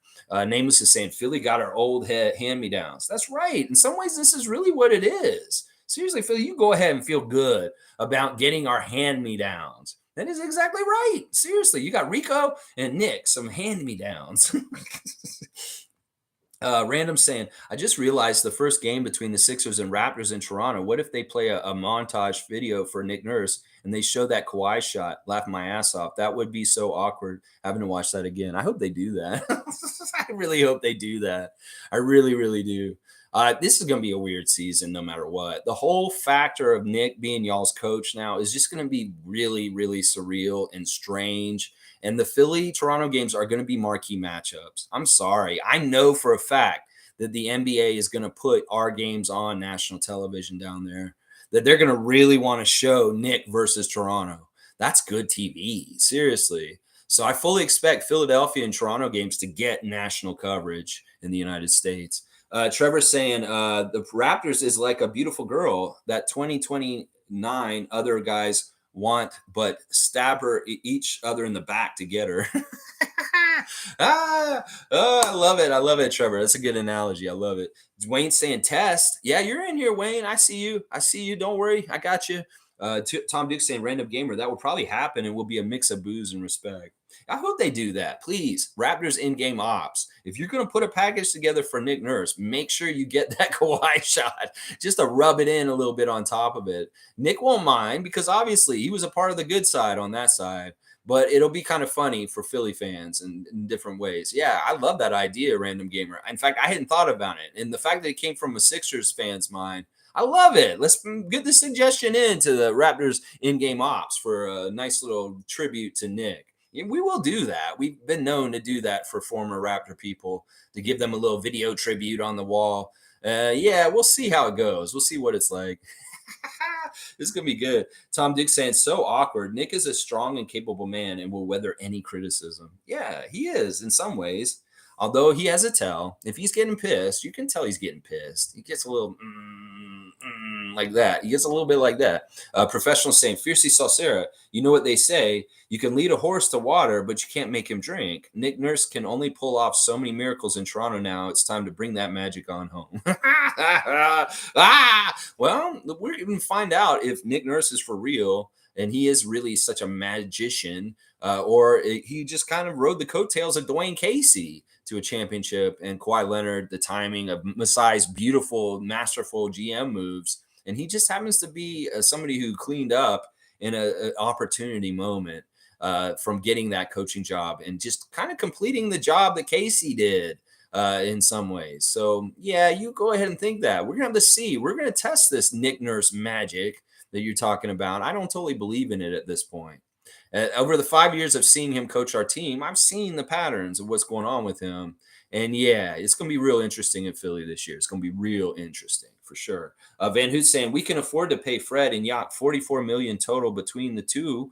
I'm rounding slightly. If they keep Yak and Fred, the money gets tight unless they can both come for 20 and won't. Someone's movement would be needed. Well, Greg and Mike were saying, we cut Thad today. We get $7 million back in the books. And that will help. That $7 million goes to 50 right there. You're at 44 right there. Well, 7 million plus that when cutting Thad today means we're going to sign Yak and Fred for 50 something. So that's how they do it. They cut Thaddeus this afternoon and that comes $7 million goes into the salary cap for us to spend on top of the 44 you got there. So there's your 50 right there. Fiercely saying for Pascal and OG, yesterday's price is not today's price. That's the statement I'm always trying to say. Yesterday's price is not today's price. NBA, that's right. You want them on your team, you better pay up. Throwing that money, making it rain in the strip club with James Harden. Yeah. All right, Cool Cat saying, I can't wait for Logical's clip on the CBA, 676 pages. I can't either. Mike, seriously, this CBA drop is really good for fans of your channel because we want to know. We don't want to get involved in all that crazy 676 page mess. You go in there and glean the nuggets of knowledge and little things that we need to know. Please do the busy work for us, Mike, and let us know what's going on here. We appreciate you because we know you love that kind of stuff. And man, you got a document really to look at. Seriously, this is going to give you material for years to come, I'm sure. This 676 page document they released yesterday, the new CBA, is going to give Logical Raptors Fanatic content for like 3 years. Watch. Seriously. Nameless is saying, if Shere Khan wasn't Rookie of the Year, it would be MSJ. Fact. You know what? I won't disagree. We could do a all rookie Raptor team. You know, there's been a lot of good new additions in the last year. Trevor J, MSJ, Shere Khan. Yeah, I like the idea of this. Maybe we'll do a rookie team next year. MSJ could be on that team this year for sure. Mike's saying Fred VanVleet at 30 million and Pirtle at 20 million is affordable. The numbers haven't changed much from last year. That's about what it's going to be, guys. Seriously. Fred's price has gone up. I was saying earlier this year, I want him at 24. Well, and then I started saying, I'll get him at 25.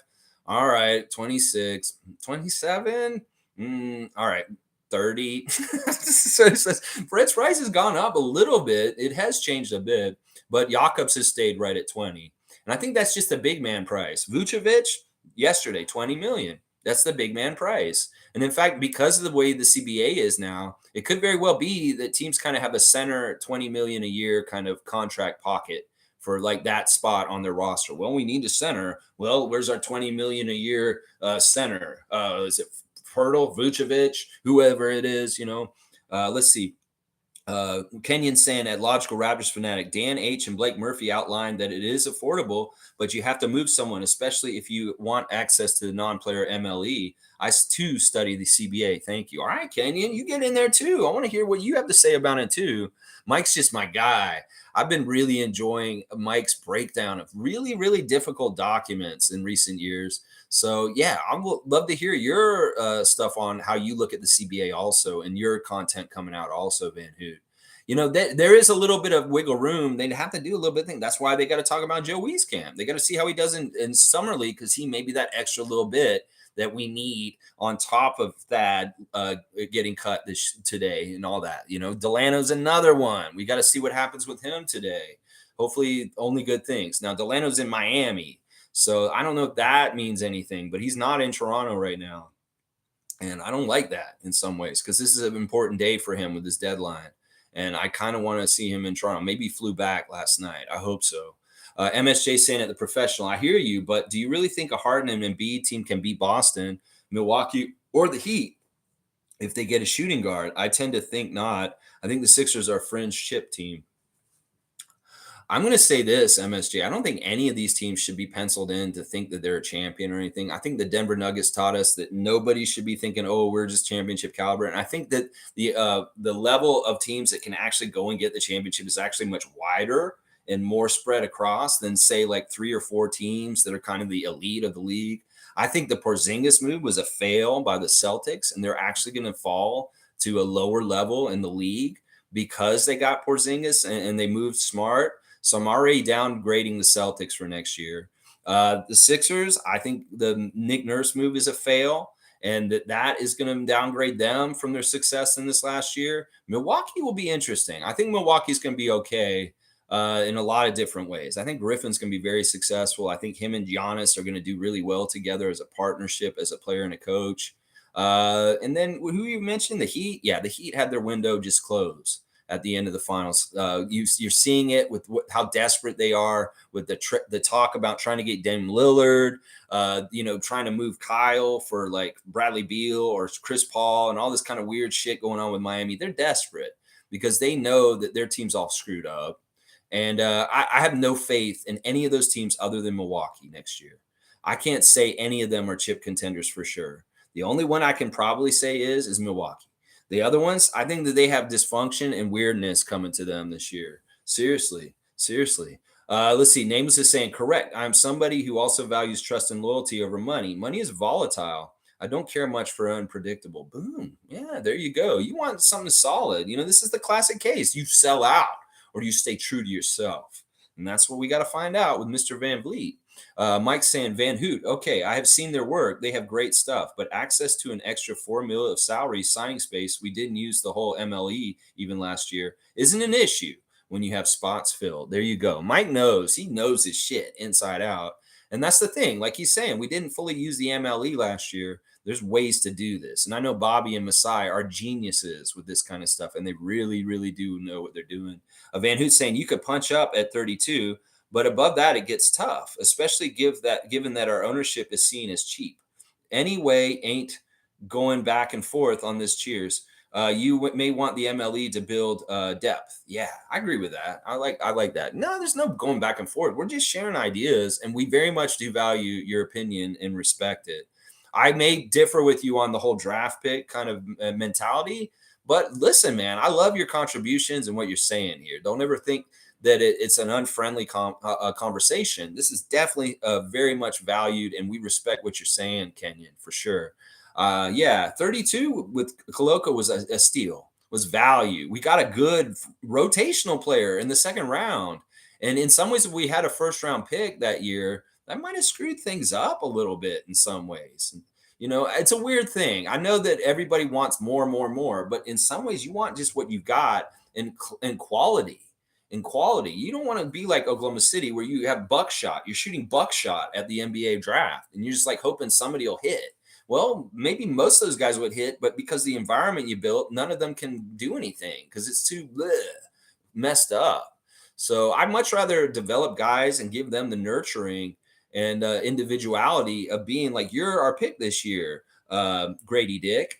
And we're going to really invest in you for this year. And, instead of having like 5 guys show up all of a sudden, like Oklahoma City, and it's like, yeah, you guys are all our rookies. You're going to be like our bench. Okay. All right. Thanks.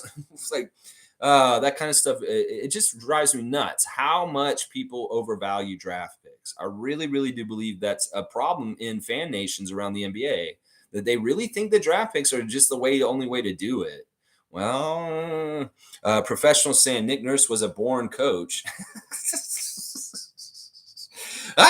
He was the head coach at Grandview College at just 23 years old. At 23, I was passed out behind the local pub.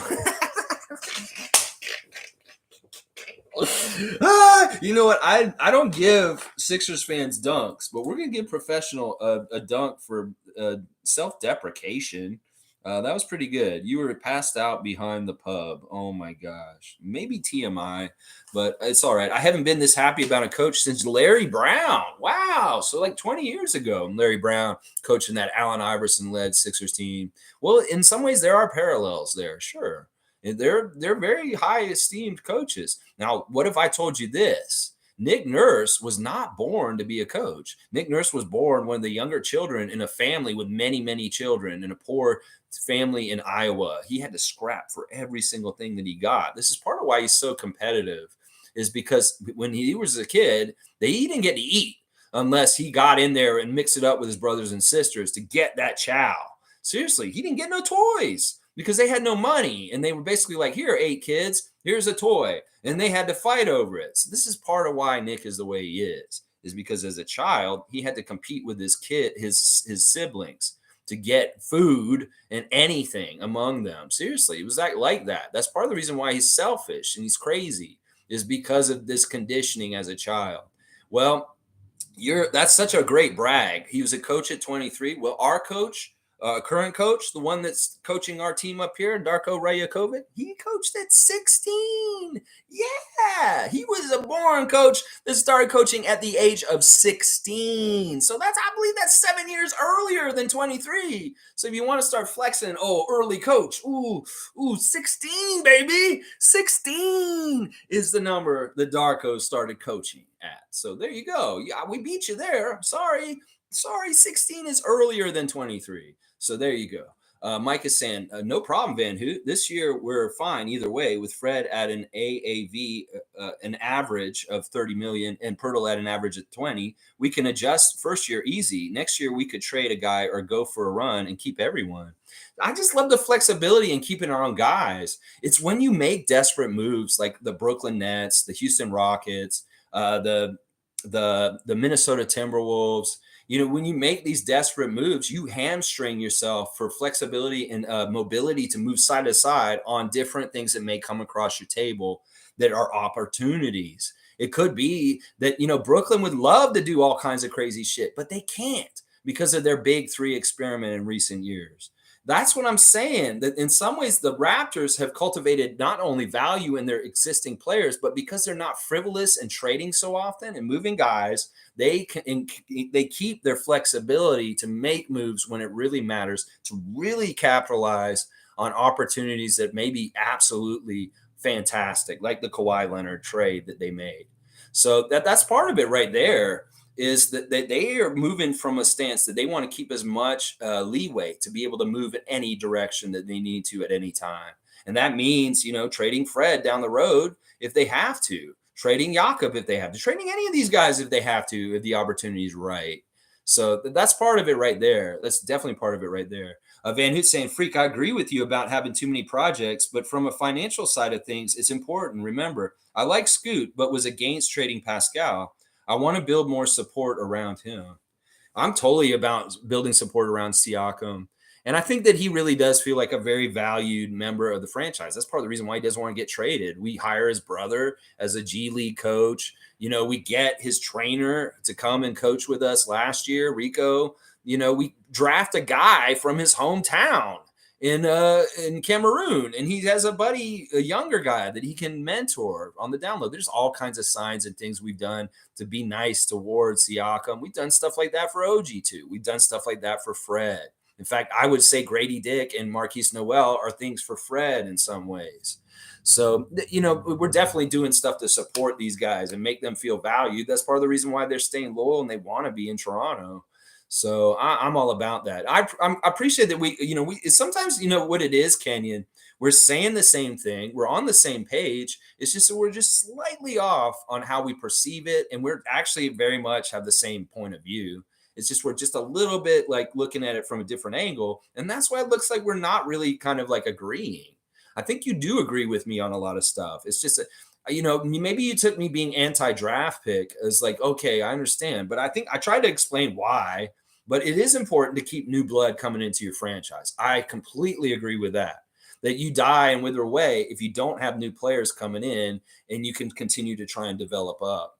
But once again, the Raptors have really inventive, weird ways to get new players, like Fred with the undrafted, or just overseas players, just out of the blue, like a Jose Calderon or a Matt Thomas.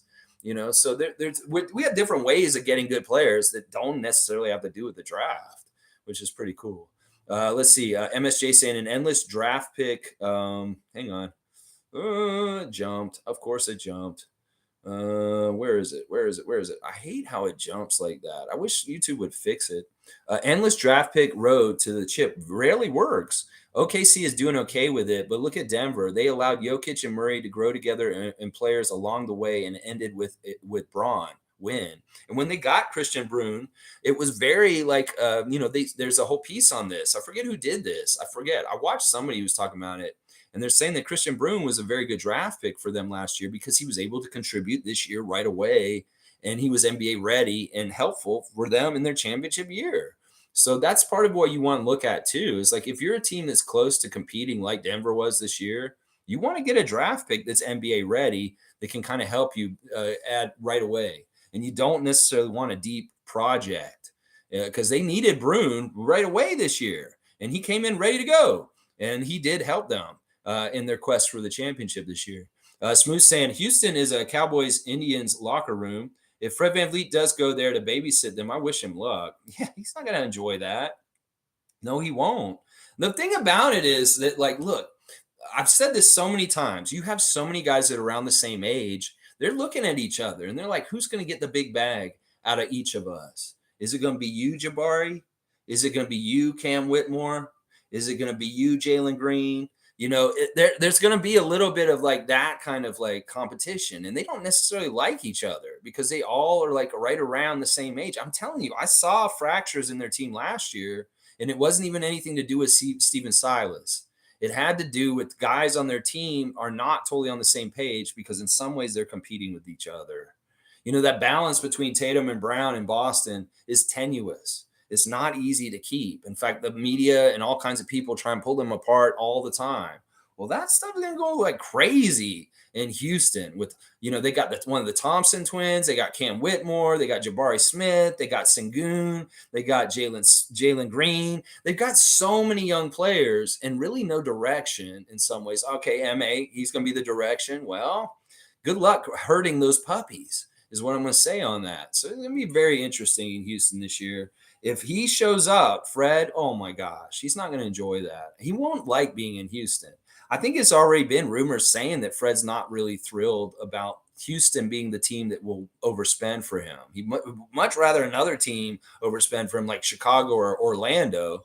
But in some ways, there's no teams that are able to do it. That's the other thing. Like Kyrie, his situation in Dallas right now is very limited. There's nobody else that's very interested in him. And that's part of the reason why he's probably just going to stay in Dallas is because nobody wants to pay that price for a flaky ass Kyrie Irving like that. So he's saying, well, my choices are limited because I only want to play in specific places. Bullshit. Your choices are limited because nobody fucking wants you.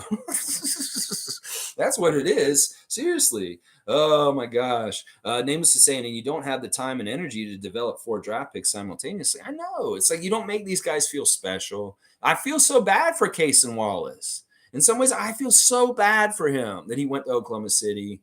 Seriously, he deserved better. If he come to Toronto, holy crap, he'd have so much going for him like Grady does.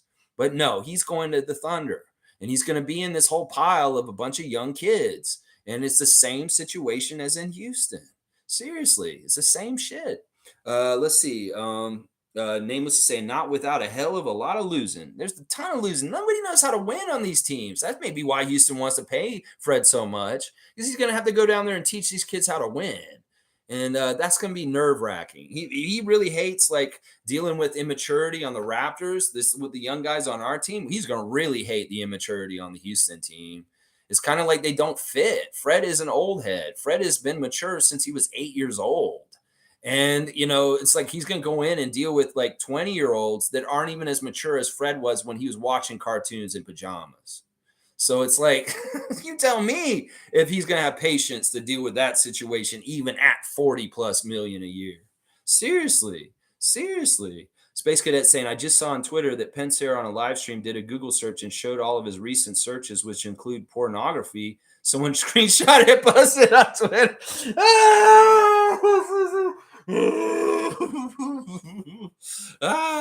Well, he's a depressed guy. He needs something to liven him up, I guess. I'm not going to get on him for that, but that's hilarious. That's pretty embarrassing, honestly. That's embarrassing. What if it's some sort of weird fetish porn? Like, what is the weird fetish porn that he's watching over there? This is crazy. All right, Cool Cat saying Nick Nurse failed to realize the league is full of young players that you have to teach how to play basketball because they only have 1 year in college. That's why he was let go, and I'm much happier now. Yeah, I am too. DARKO understands this better. DARKO is way more oriented to building youth in basketball from coming from youth. And all the different levels he's came up. He dealt with his first head coaching job in the U.S. as a G League coach. So he's already dealt with guys that are in between college and the pros and them trying to make it. There's a lot of that kind of stuff going on with DARKO that I'm excited about because he's going to know how to develop these guys and really get in the dirt in there with them. In some ways, I really think Nick was like kind of coasting on his prestige and his name in the last 2 years. that in some ways maybe he wasn't doing all the nitty gritty dirty stuff that he may have done when he was with Grand Rapids like 20, 15 years ago. There's a lot of things that maybe he stopped doing because of the ego and the prestige. Well, I don't have time. I have to go and do a foundational event. Or I don't have time. I got to go play golf with Dr. J. Oh, I don't have time. Max called me. He needs me to fill in on keyboards. It's shit like that. What was he doing? Is DARKO's down working out our guys, and Nick's fucking on Murdoch Mysteries. That's what I'm talking about. Wayne's saying our conversation here is for adults. Trade this for that and move here and that there is not what we do. We speak on basketball strategy, basketball business, and politics of basketball in Toronto Raptors. Wayne Strainer, really, I want to add this to my mission statement. If I'm going to say this is a positive place for positive Raptor fans to kibitz and talk about Raptors related topics and strategize, I'll add this. It's for adults. I mean, in some ways we're childish. I mean, I have a freaking puppet here with me, for Pete's sake. But, it's like, it is like I don't like the speculation talk. It's like we can talk about trades all day, but where does that get us? And none of it is like very useful. It's like I'll talk about trades after they happen, but ahead of them and kind of like too much speculation. I don't mind looking at an idea you guys have. You put it in front of me and we talk about it with Gabe Vincent, Javon Carter. That's great because that's kind of like thinking about, well, this could be an alternative if Fred doesn't resign with us. But these pie in the sky, crazy ass trades that people try and come in and like overdo talking about it, it's a waste of time. Because a lot of times this shit never, ever, ever happens. And why are we spending 15 minutes to talk about a Pascal trade with Portland for the third pick that didn't ever happen? There's so much people that talked about that kind of a deal in the last 2 weeks that was all wasted energy because that shit didn't happen. It's just like, what's the point? What's the point? And Wayne's exactly right. We speak on basketball strategy, basketball business, and the politics of basketball, and what is best for our Toronto Raptors going into the future. And that's what we're all about. Tom's got the cutoff line. All right. Come on, Nameless. Where's your warrant? Whoop, whoop, whoop, whoop, whoop, whoop. Tom Duke's saying, just kidding. You could do no wrong. Mike is saying they're evening the cap increase this time. It goes up 10 million this year and like 7 or 8 million each year after that. They didn't want a KD thing to happen. So balancing the new contracts with scaling increase is it. Yeah, and these teams that are already over, they're going to have a really hard time trying to get under stuff, and they're going to miss all kinds of incentives and bonuses because they have such a gross salary cap that's so much over the cap that they're going to get penalized, and they're going to lose all kinds of good beneficial stuff for their team, like exceptions and draft picks even. So this is really important to play by the rules with the new CBA for the teams. And some of the teams are not playing by the rules currently right now, are going to have to adjust in the next 2 years. And it's not going to be easy. It may be very painful and difficult. Some of the adjustments they're going to have to make. Like somebody was saying on Twitter yesterday that one of the GMs emailed him just out of the blue and he just said, "Fuck my life," once he saw the new CBA. Everything that's in it. He's some guy saying, one of the GMs in the NBA just randomly texted me, "Fuck my life." And I'm guessing it's because of the CBA just came out. Yeah, they understand that the rules just changed. And some of these teams are not in good positions to deal with the new rule changes, like the Raptors. Thank God we're in a good, enviable position, while other teams are in bad shape and they're going to have losses and lose shit because of it. Because they ran their teams out of pocket irresponsibly. And while the NBA is making it change to make it harder for them.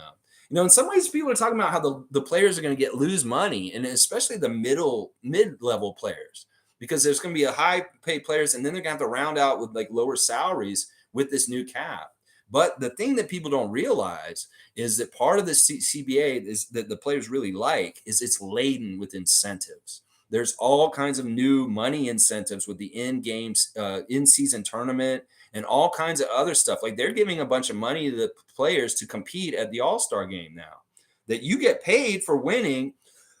I think you get paid like 50,000 or 100,000 or something like that to win as a player in the All-Star game, and the losers get only 25,000. So that is a way right there to make the All-Star game more competitive. There's a very difference in who wins and loses and how much they get paid to be there. So these kind of things will add up to more money on top of the guaranteed contract money from the teams, the incentive-based system the NBA is coming up for players. And that's something that's kind of going to compensate for some of the losses the Players Association took with the new CBA and the middle contracts across the NBA. Because in some ways, the middle contracts are going to be lower because the teams may be a little like hamstrung in certain ways. So yeah, it's very interesting the incentives of the in-season tournament and the All-Star weekend now. Let's see. Smooth saying Mark Stein is reporting this morning that it will come as a league-wide surprise if Fred does not accept Houston's offer. It could be finalized by Friday night. Well, we'll see. I mean, once again, I don't totally believe Fred will take the money to go to a shitty situation. Seriously. Well, if he does, you go ahead, Fred. You're getting paid a lot of money to deal with bullshit. You were good for you. Well, you don't want to deal with as much bullshit. You want a chance to win. You can get just a little bit less money. Stay in Toronto. Yeah, if he wants to do that, it's his right. He can take the money, and we'll move on. We'll figure it out. But we'll see. I don't totally believe that he's going to do that, but they're saying it'd be a real surprise. Well, it's like, whoa, Fred's not taking the money. People may be like really shocked. Nameless is laughing at Tom for getting on to him. And have a great day, everyone. All right, Tom, have a good day out on the West Coast. Out there, it's 7 a.m. right now? 8 a.m., 8 a.m.? Stargate saying, thank you, Lex. I also think most of these youth today in the NBA are not winners, but a bunch of personnel show-offs who just want to see themselves on ESPN highlights. Yeah, a lot of these guys just want to make the league, and they're not in the league for the right reasons. Some of them just don't have the same kind of work ethic or drive that older people did back in the day in some ways. In some ways, they're kind of like, yeah, we just want to live that life. And like, whoa, you can see that kind of in Grady and Scotty in some ways, but they are competitive and they do care. But you can see how a guy who may not care as much as they do is kind of like very kind of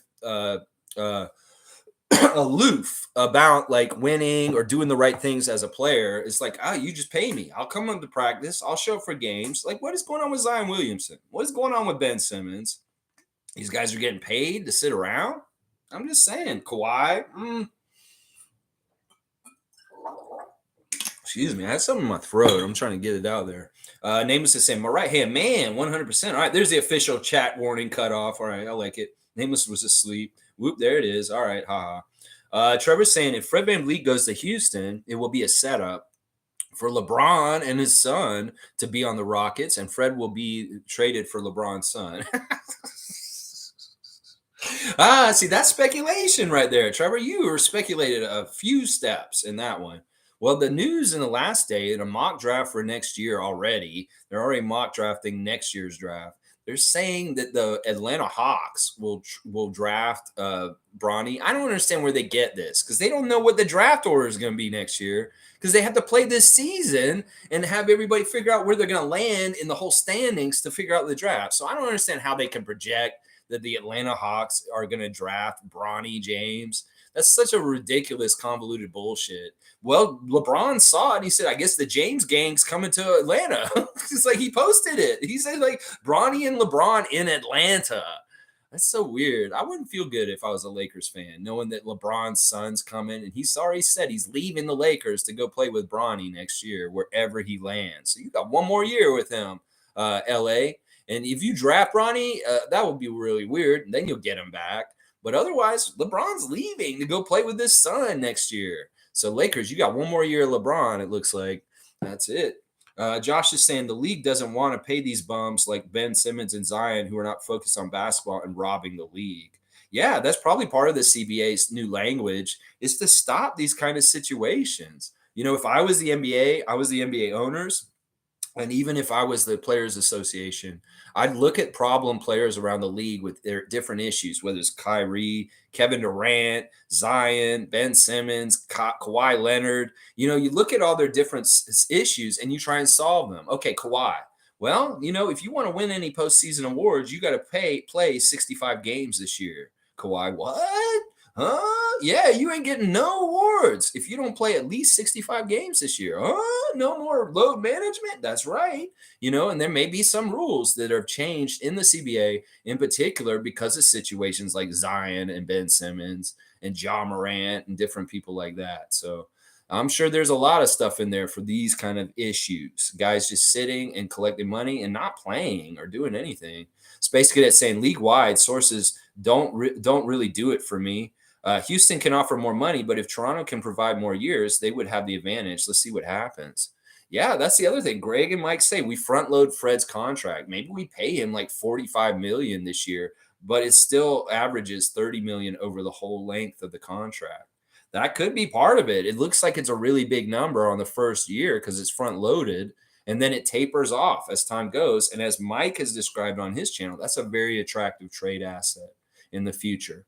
That you pay the bulk of Fred's contract in the first year, if you can, in the salary cap, and then you pay him less and less as it goes on. That is very smart re-signing for him. Excuse me. All right, Mike's saying, not gonna lie, what's Casey done after us? Not gonna lie, it's more Masai and the players probably. If both fail in new places, in my opinion, that's the logic. I don't believe that because Casey's done very well in Detroit. You know, Detroit was a really bad franchise, and in some ways is very much the same as what was happening when Casey showed up in Toronto. He took our team from not being a playoff team to the playoffs within 3 years, and that was a big deal, Casey doing that. In some ways, he was building that in Detroit. Now, Cade Cunningham's injury this year and the fact that they were tanking for Wemby really kind of made the results this year look bad. But this year should have been a year that the Detroit Pistons made a jump like the Raptors did before with Casey, that he had built it up to be that point, but they very wanted much to try and tank for Wemby. And that was, you know, Cade Cunningham shut down so early in the season last year was signaling all that. So I can't go by that, Mike, because in some ways, Casey was still in the very early stages of what he did for the Raptors in Detroit before he stepped down and went into the front office. So I can't say that. Casey was so instrumental in the rise of the Raptors in the 2010s and that he doesn't get enough credit for it. And in this case now, with the way things have gone, I'm going to give him way more credit. I was giving him credit already, but in some ways, I want to give him even more credit at this point, obviously. So I obviously going to give Masai a huge amount of credit. He may be the most important person for what has happened with the Raptors winning our championship in 2019, our first one. And, you know, he's going to be the reason why we get to our second one, too. Watch, Masai Ujiri. Yeah, Denal saying unofficial chat warning. Keep it coming for Alexathon, y'all. Denal's like denying the chat warning. Let's just keep going. I have to appear on To The Point today at 3 p.m. I'll be on King's show. So I have to be done by then, at least, y'all. So I can appear on another Raptors channel. But look for that later on today. I'll be appearing on To The Point. Give him a follow there, King, Brian, and his great channel there. By the way, Lex, what was the website you said was good for buying things locally? I need a Microsoft Surface Duo. Well, I just said Kijiji or Lecanto. Lecanto is another kind of like Craigslist kind of site here around Toronto area. So I was saying Kijiji or Lecanto. Those are the two sites I recommended for finding things like the reclining bike that somebody asked about once. Nameless is saying, I believe DARKO is in the couch. They thought they were getting from Nick Nurse. I believe they rectified the issue. I believe DARKO is the coach. They thought they were getting from Nick Nurse. I believe they rectified the issue. Yeah. I think that in some ways we just need a fresh approach. We just need a fresh mind. We need somebody who's going to do something that's not totally like anticipated. And that Nick was that guy last year. He was anticipated. They anticipated his every moves. The other coaches like Spoelstra and Kerr and those guys, they know what Nick Nurse does. He's played out. They understand what his MO is. And in some ways, we want somebody who's more unknown. And that's what Rojakovic is. So I like that. I like that about that. Van Hoot's saying, I'm not saying people are coming in as saviors, so don't attach that to me. Anyways, for our players, as they say in the wire, price of the brick going up. That's right. Price of the brick going up from a great television show, The Wire. I love that. I love that we're quoting The Wire here. That is part of the thing that bugs me with some of the younger fans is they think people like Scoot Henderson will just come in and immediately like change everything and make everything all right. No. Now, Victor, he will do that. Yeah. Victor will do that for the Spurs this year. And it'll be very similar to when Duncan came in and they had a huge change from their win-loss percentage from the year before Duncan to the year after. Same thing with Robinson. These guys all have the same pattern as number one picks for the Spurs. Really shitty year the year before, and then boom, you're going to see a crazy change in their win total. So those guys are saviors. Tim Duncan, LeBron James, Shaquille O'Neal, Victor Wembanyama.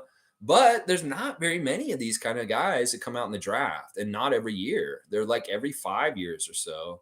And so I wouldn't say like Scoot or most players that come in the draft are ever saviors. In fact, Scotty's kind of half of savior.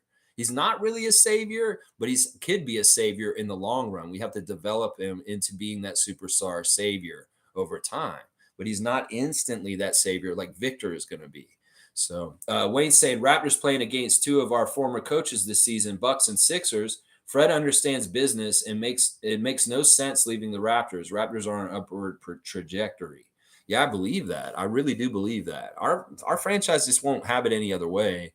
Masai is not here to fuck around and lose. He wants to continue to win, and his moves this summer have shown that. Firing Nurse was very much a move to win.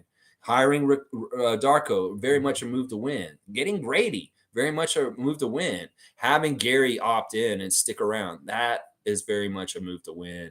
So I like it. I like exactly what you're saying. It's going to be fun. Grudge matches with our former coaches this year. It'll be a little more friendly with Milwaukee, but definitely going to be on when we get Philly. Yeah. Professionals say, no matter our rivalry, it's awesome that you love the NBA Raptors as much as you do. Raptors are popular, but not like LA or New York. And still, you always have 30 or 50 diehards watching a day. True fans, respect professionals. Seriously. You got your first dunk today, and I appreciate that. That's a very high compliment coming from a Sixers fan. And I do appreciate that, man. Listen, that's the one thing. Like fans of other teams like yourself will find that this channel's fun because we are very passionate about basketball in the NBA, and we do like talking about it. And it's an intelligent conversation. So, Sixers fans, Nets fans, Celtics fans, they do come into our chat from time to time, and they find it's entertaining. They don't mind it. So I do appreciate your presence in here. If anything, that you're a little bit of an adversary, but also that we can be respectful and still communicate and have a good time. Just talking basketball. It's good stuff, professional. And, listen, as time goes on, I appreciate you being here. In the beginning, I know it's a little rough in the beginning, but you're just that dude with that Nick Nurse Sixers jersey at this point. And thank you for being here and being a part of that number that you just quoted. Seriously, I don't take that lightly, and I do appreciate your subscription. And once again, this world's so divided, left versus right, all kinds of different stupid shit. They want us apart. That in some ways it's best when people that have differences, like Sixers fans and Raptors fans, can find the same commonality of the love of the game at the pure center of it.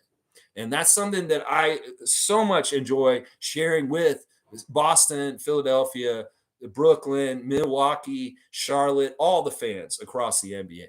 So, yeah, thank you, professional. That's a high compliment. I really do appreciate that. I really, really do.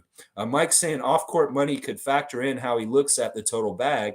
Now with Clutch, he's starting to get more ads and sponsorship and appearance fees. So the question is, how much more can Fred get off the court? And would he be at more of an advantage in Houston or in Toronto? That's the tough thing. It's like the U.S. market versus the Canadian market. Now, some things that we say, well, that Houston market is really just one city out of 3 in Texas that have NBA teams, whereas Toronto is a team that has the whole country. How does that balance out? Would he be nationwide in the States on ESPN and NBC and all the other channels in his ad campaigns? Maybe. I don't know. That may be part of what's attractive to him. He definitely should be in advertising because he is that kind of guy that is a really good story for young people to look up to. So, yeah, I mean, I don't know. I don't know the finer details of what is in front of him with Clutch and talking about this. And that could be very much a factor. You're right, Logical, for sure. MSJ saying Nick Nurse was, hang on, jumped. Nick Nurse was fighting his brothers for food. Laugh out loud. Seems like a lovely family. Let's have another kid in the food pit, honey. Let's see if we can raise a bunch of barbarians. Our 3-year-old's there looking weak.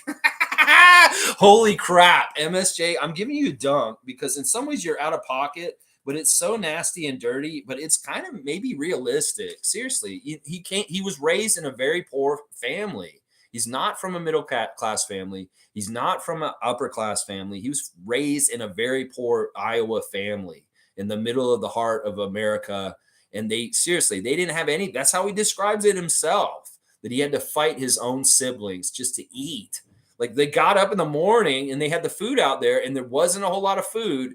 and they had to go and fight, and not like literally fight like barbarians. They were like trying to get to it quick enough. You had to be quick. You had to run over and get it quick in those kind of ways. I know this description that you put down here is crazy, but it's probably not far off from the truth. Seriously. Seriously. And I do know he has like a lot of siblings. I think that he had like, there's like 6 or 7 nurse kids. So yeah. Mike's saying, not gonna lie, that's why I did mind Fred with Clutch. The off-court bag can help with the difference in offers like the Rockets. Fred VanVleet's story here has marketing value. And Houston, probably not so. Canada is good. Okay, so you're seeing it as he'd be more advantageous of taking advantage of the market here in Canada. We also know that he could regionally do stuff in Illinois pretty easily, around that region of the United States also, because he's very much well known there. And I'm sure he could do stuff in Kansas also. So in some ways, I get what you're saying, Mike. You think he'd be able to get more opportunities here in Canada because he's more well known and respected and loved here because he's a champion for the Raptors. Yeah, I get that. I get that. That makes sense. They're not saying I didn't see that Space Cadet, but that's wild. Laugh out loud. Everyone has their vices, but that's embarrassing to have everyone on your stream and beyond see it. Laugh out loud. Oh boy. Hopefully it wasn't something wild. He's got Mariah Mills situation over there, Pensair. Woo! Crazy. Yeah, it's hilarious. It's weird. I feel bad for him in some ways too. Maybe this is just another ploy to make him more likable. It's like, look at this idiot. He just posted his porn search history. And you know what? I kind of like him more because he's human. Nameless is saying another rookie all-star team contender. That's right. That's right. Let's go. Denal saying, I'm eager to see Desmond Cambridge Jr. and Kevin Obanur alongside Grady Dick. And you call him Grady Rich. And Marquise Noel, Coloco, Ron Harper Jr. Summer League is about to be lit. Yeah, I like this team. Some people are saying, oh, look out for Houston. And I believe you. Yeah, Houston's got a lot of good young players in the last 2 years. And they may be a favorite in the Summer League to win. Listen, as Masai always says, I want to win at every level. I want to go into Summer League and win fucking Summer League. No, Marquise Noel, he wants to win Summer League. Grady Dick, yeah, they want to win Summer League. So let's go there and win Summer League. I know Scotty was mad that he didn't win Summer League the year he went. So they want to win Summer League. I want to win G League. I want to win in-season tournament. I want to win the NBA championship. I want to win all this shit. This is what Masai wants. He wants to win. DARKO wants to win. Scotty wants to win. I want to win. We all want to win. That's what we're doing. So let's go to Summer League and win Summer League is what I'm talking about. Yeah. Cool Cat saying with the CBA that $40 million per year will be his best offer. Scotty getting paid $200 million next year. OG getting paid big. Pascal's contract coming up. That's the 3 big payments there. Fred contract. Well, see, even that $40 million a year, that's not a max in some ways. These maxes are like $100 million a year. They're like $70 million a year, $80 million a year. They're crazy. So it's anybody on the Raptors team is not making anything like what people like Tatum and certain people are making. So even if it seems big for Fred to get $40 million a year, it's not. And considering that that's not really a max or a super max. In some ways. Mike's saying Scotty has 2 years on his rookie contract still. Thank God. And yeah, he has an option that they're going to pick up in October, by October. There's a deadline for Scotty's 4th year option to be picked up. And I am positive the Raptors will do that. And Mike is exactly right. Nameless saying, can you post a link in the chat, Lex, for To The Point? Yeah, I will. I'll post a link to his channel and you can check out some of the stuff he's already been doing there. And the content will be up soon enough. But yeah, I'll put the link to the point in the comments after the stream. Name was saying it's like Amsterdam in here. Amsterdam. I don't even know what that means exactly. Mike is saying we have a 3 or 4 year window around how things are at the moment. No luxury tax this year. Go first apron in Scotty's final rookie year. Then, if we're good enough, ride the second apron for the last 2 years before retooling. Okay, that sounds like the plan that Masai and Bobby have, and Mike's onto it. He understands what they're doing. Cool Cat saying, we'll be chip ready when Scotty is consistent on offense. That would balance the team. It could be this year if Scotty does that. I wouldn't put it past him. Scotty's going to make a leap. In fact, they're already predicting. Who do you predict will be the most improved player for the Raptors, for the NBA this season? And Scotty is one of the 4 faces they're showing. The whole NBA league-wide. They're putting 4 players, and Scotty's face is in the conversation for possible most improved player for this season. So the mainstream in the U.S. is taking note that Scotty is a person that could potentially take a huge leap this year. And I like that they're recognizing that. All right. Isaac saying, what reverse trivia? Oh, my gosh. All right. Listen, I didn't know this. I'm glad Denial answered this. That was going to be a trivia question if I could find the name of the cat, but I couldn't. Isaac's saying, reverse trivia. What is Grady's cat's name? And I don't know, but is it right? Milky? Is it Milky? That cat's cool. It's like he has a Bengal cat and he puts it on blast. And he calls it his child. Well, speaking of pets, let's do this real quick. W Stream, thank you, Fiercey. MIP, Scotty Barnes, I like that. Let's go look at our Instagram. We'll start off with Scotty Barnes. He's saying, miss you, brother. Happy birthday. I got so many videos I could post. Jay Pangy, he's saying a happy birthday to Justin Champagny right now. Scotty really is a good friendship with Justin, and he misses him on the Toronto Raptors, obviously. And it's also Kawhi's birthday today, guys. Kawhi Leonard, 32 today, just so you know. Scotty's laying back this morning, like 2 hours ago. He is in the sunshine already at like 9 this morning, getting sun. Now, I think that's Florida, but I'm not positive. I mean, those are palm trees, so that probably is for Florida, but I'm not positive. And then Cardi's sitting by the pool, and that's big Cardi. So that's today. That is Cardi full size. That's not puppy Cardi. And I'm wondering, is that a house in Florida? Is that his mom's house in Florida? Or is that his house in Florida? Whose house is that, Scotty? It looks like it's in Florida. And he's calling her a pretty girl. Oh, pretty Cardi. And yeah, what a pretty girl. She's got such a nice smile, Scott. You are raising such a great young dog in Cardi. I love seeing that. Love seeing the love of Cardi. Now, Monique, yesterday, she did not come to the chat this morning, y'all. But Monique went down to Real Sports yesterday, and they had an amazing welcome for her on the big screen. Welcome, Monique, Real Sports Bar and Grill. I think she's down there. I don't know why she's down there yesterday, but they filmed something with Monique yesterday. So she's probably going to be on some sort of Raptors official something very soon. Our great friend, the super fan Monique Lawrence. And listen, speaking of Real Sports, we're doing our Raptorfreak annual meet and greet July the 15th. It's a Saturday, 3 p.m. at Real Sports Bar and Grill. Doesn't cost anything. Just come down there. But we would like you to buy something like food or a drink just to support Real Sports. But yeah, if you can make it, I'll be down at Real Sports July the 15th, 3 p.m. with Monique and with the Saborans and other Raptor Freaks. And it's a Raptor Freak meet and greet. There'll be prizes. There'll be fun. They will be all get together. I'm going to try and live stream while I'm there for the event. So you could maybe see some of the people in this chat in person talking to me in person. That'd be awesome. We did it last year and it was a lot of fun. Well, July 15th, Real Sports Bar and Grill, 3 p.m., the Raptor Freak annual meet and greet. So everybody here is invited. If you can make it, if you're around Toronto and you can come down to Real Sports next to the Scotiabank Arena, we would very much love to see you there.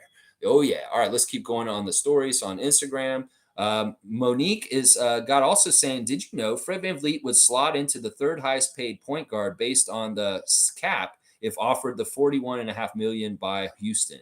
He would make more money than Trae Young, Luka, Ja Morant, SGA, etc. Holy crap.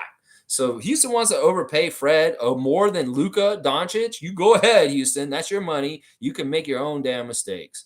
And once again, Marquise Noel posting that pictures of him, and he's saying happy birthday to his little big sister. Love you more than life. So Marquise is putting on blast his sister, and he's also putting on blast a Kansas State assistant coach, Jareem Dowling, coming to coach at his alma mater of Kansas State. So good stuff. I like to see Marquise celebrating his past with the players and stuff from his past. Ron Harper Jr.'s brother, Dylan Harper, is in the ESPN 100, number one in the rankings for the top prospects for next year. So I like seeing that. Dylan Harper is up near the top. Once again, the Raptors official are doing, are you the best baller in the six? They have a competition with BioSteel's All-City Athletic Skills Challenge. They want to see if you can come down there and do some basketball fundamentals. I'm not, maybe I should go down there and show them my fundamentals. I talk all the talk. Maybe I need to do the walk. Jubberdon, celebrating Justin's birthday, also saying more life, more cities to my Killy. Jay Pangy, you already know what it is. We tied in. And so those rookies are still got a good bond. Banton, Barnes, and Champagny celebrating Justin's birthday today. And happy birthday to Julian Champagny, also the twin.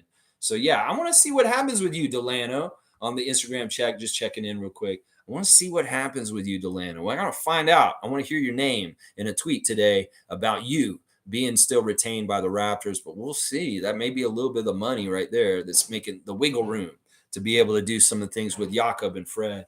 Cool Cat saying year 3 is usually the breakout year for rookies, so Scotty is in good history, which is amazing for us. We can be contenders if so. I fully believe this. In fact, I thought Scott was so good that he could have made the leap last year, but he didn't. He kind of stayed static with his rookie year. Well, this year is probably likely. And I think he's ready for it. I think he's understanding that he's ready to make the next leap with his game in the NBA, and he should, yeah. And Mike's agreeing. Facts, Cool Cat W stream. I like that W at Mo going down and getting the shine from the Raptors official people, giving her a welcome at Real Sports yesterday. I love seeing that. Cool Cat saying Justin Champagny left us too early. Scotty's Florida basketball camp is in a few days. I wonder if OG will go with him to help out like here in Mississauga. Yes, that was for sure OG at his camp. I don't know if he'll go all the way down there for that. Who knows? Maybe some of the Raptors are down there anyway. We've seen Gary and Delano in Miami recently. So maybe, who knows? We'll see. Yeah, I don't know. Champagny, we had to cut him just because of salary cap issues or reasons. He went to Skyforce, and then he went to the Celtics, and he was actually on that team that went pretty deep in the playoffs. So just, I don't know what his deal is this summer. He's still a Celtic, I guess, at this point. In some ways, he's dead to me for that. But, it is what it is. Justin is a part of our history in the Raptors, and he's very much a good friend to some of our current Raptors. So I respect that. Denal saying, let's get those likes in. Everyone go like the stream. Cool Cat, 100% agree. He probably left because of Nurse. Just for fun, let's bring back Jalen Harris too. Y'all won't let Jalen Harris die. Y'all will bring him up every single chance y'all get it. I don't think that Justin left because of Nurse. Justin got cut. He just got cut by us.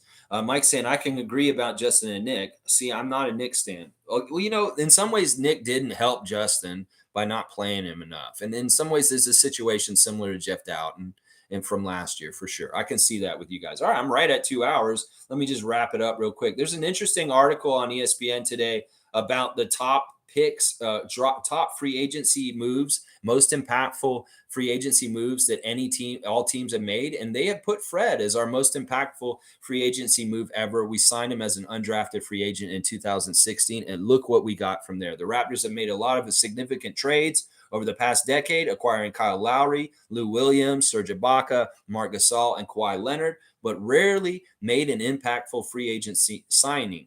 One obvious exception, landing VanVleet as an undrafted free agent out of Wichita State in 2016. All Mr. Bet on Yourself has done since then is help Toronto win a title and become both an all-star point guard and a franchise cornerstone.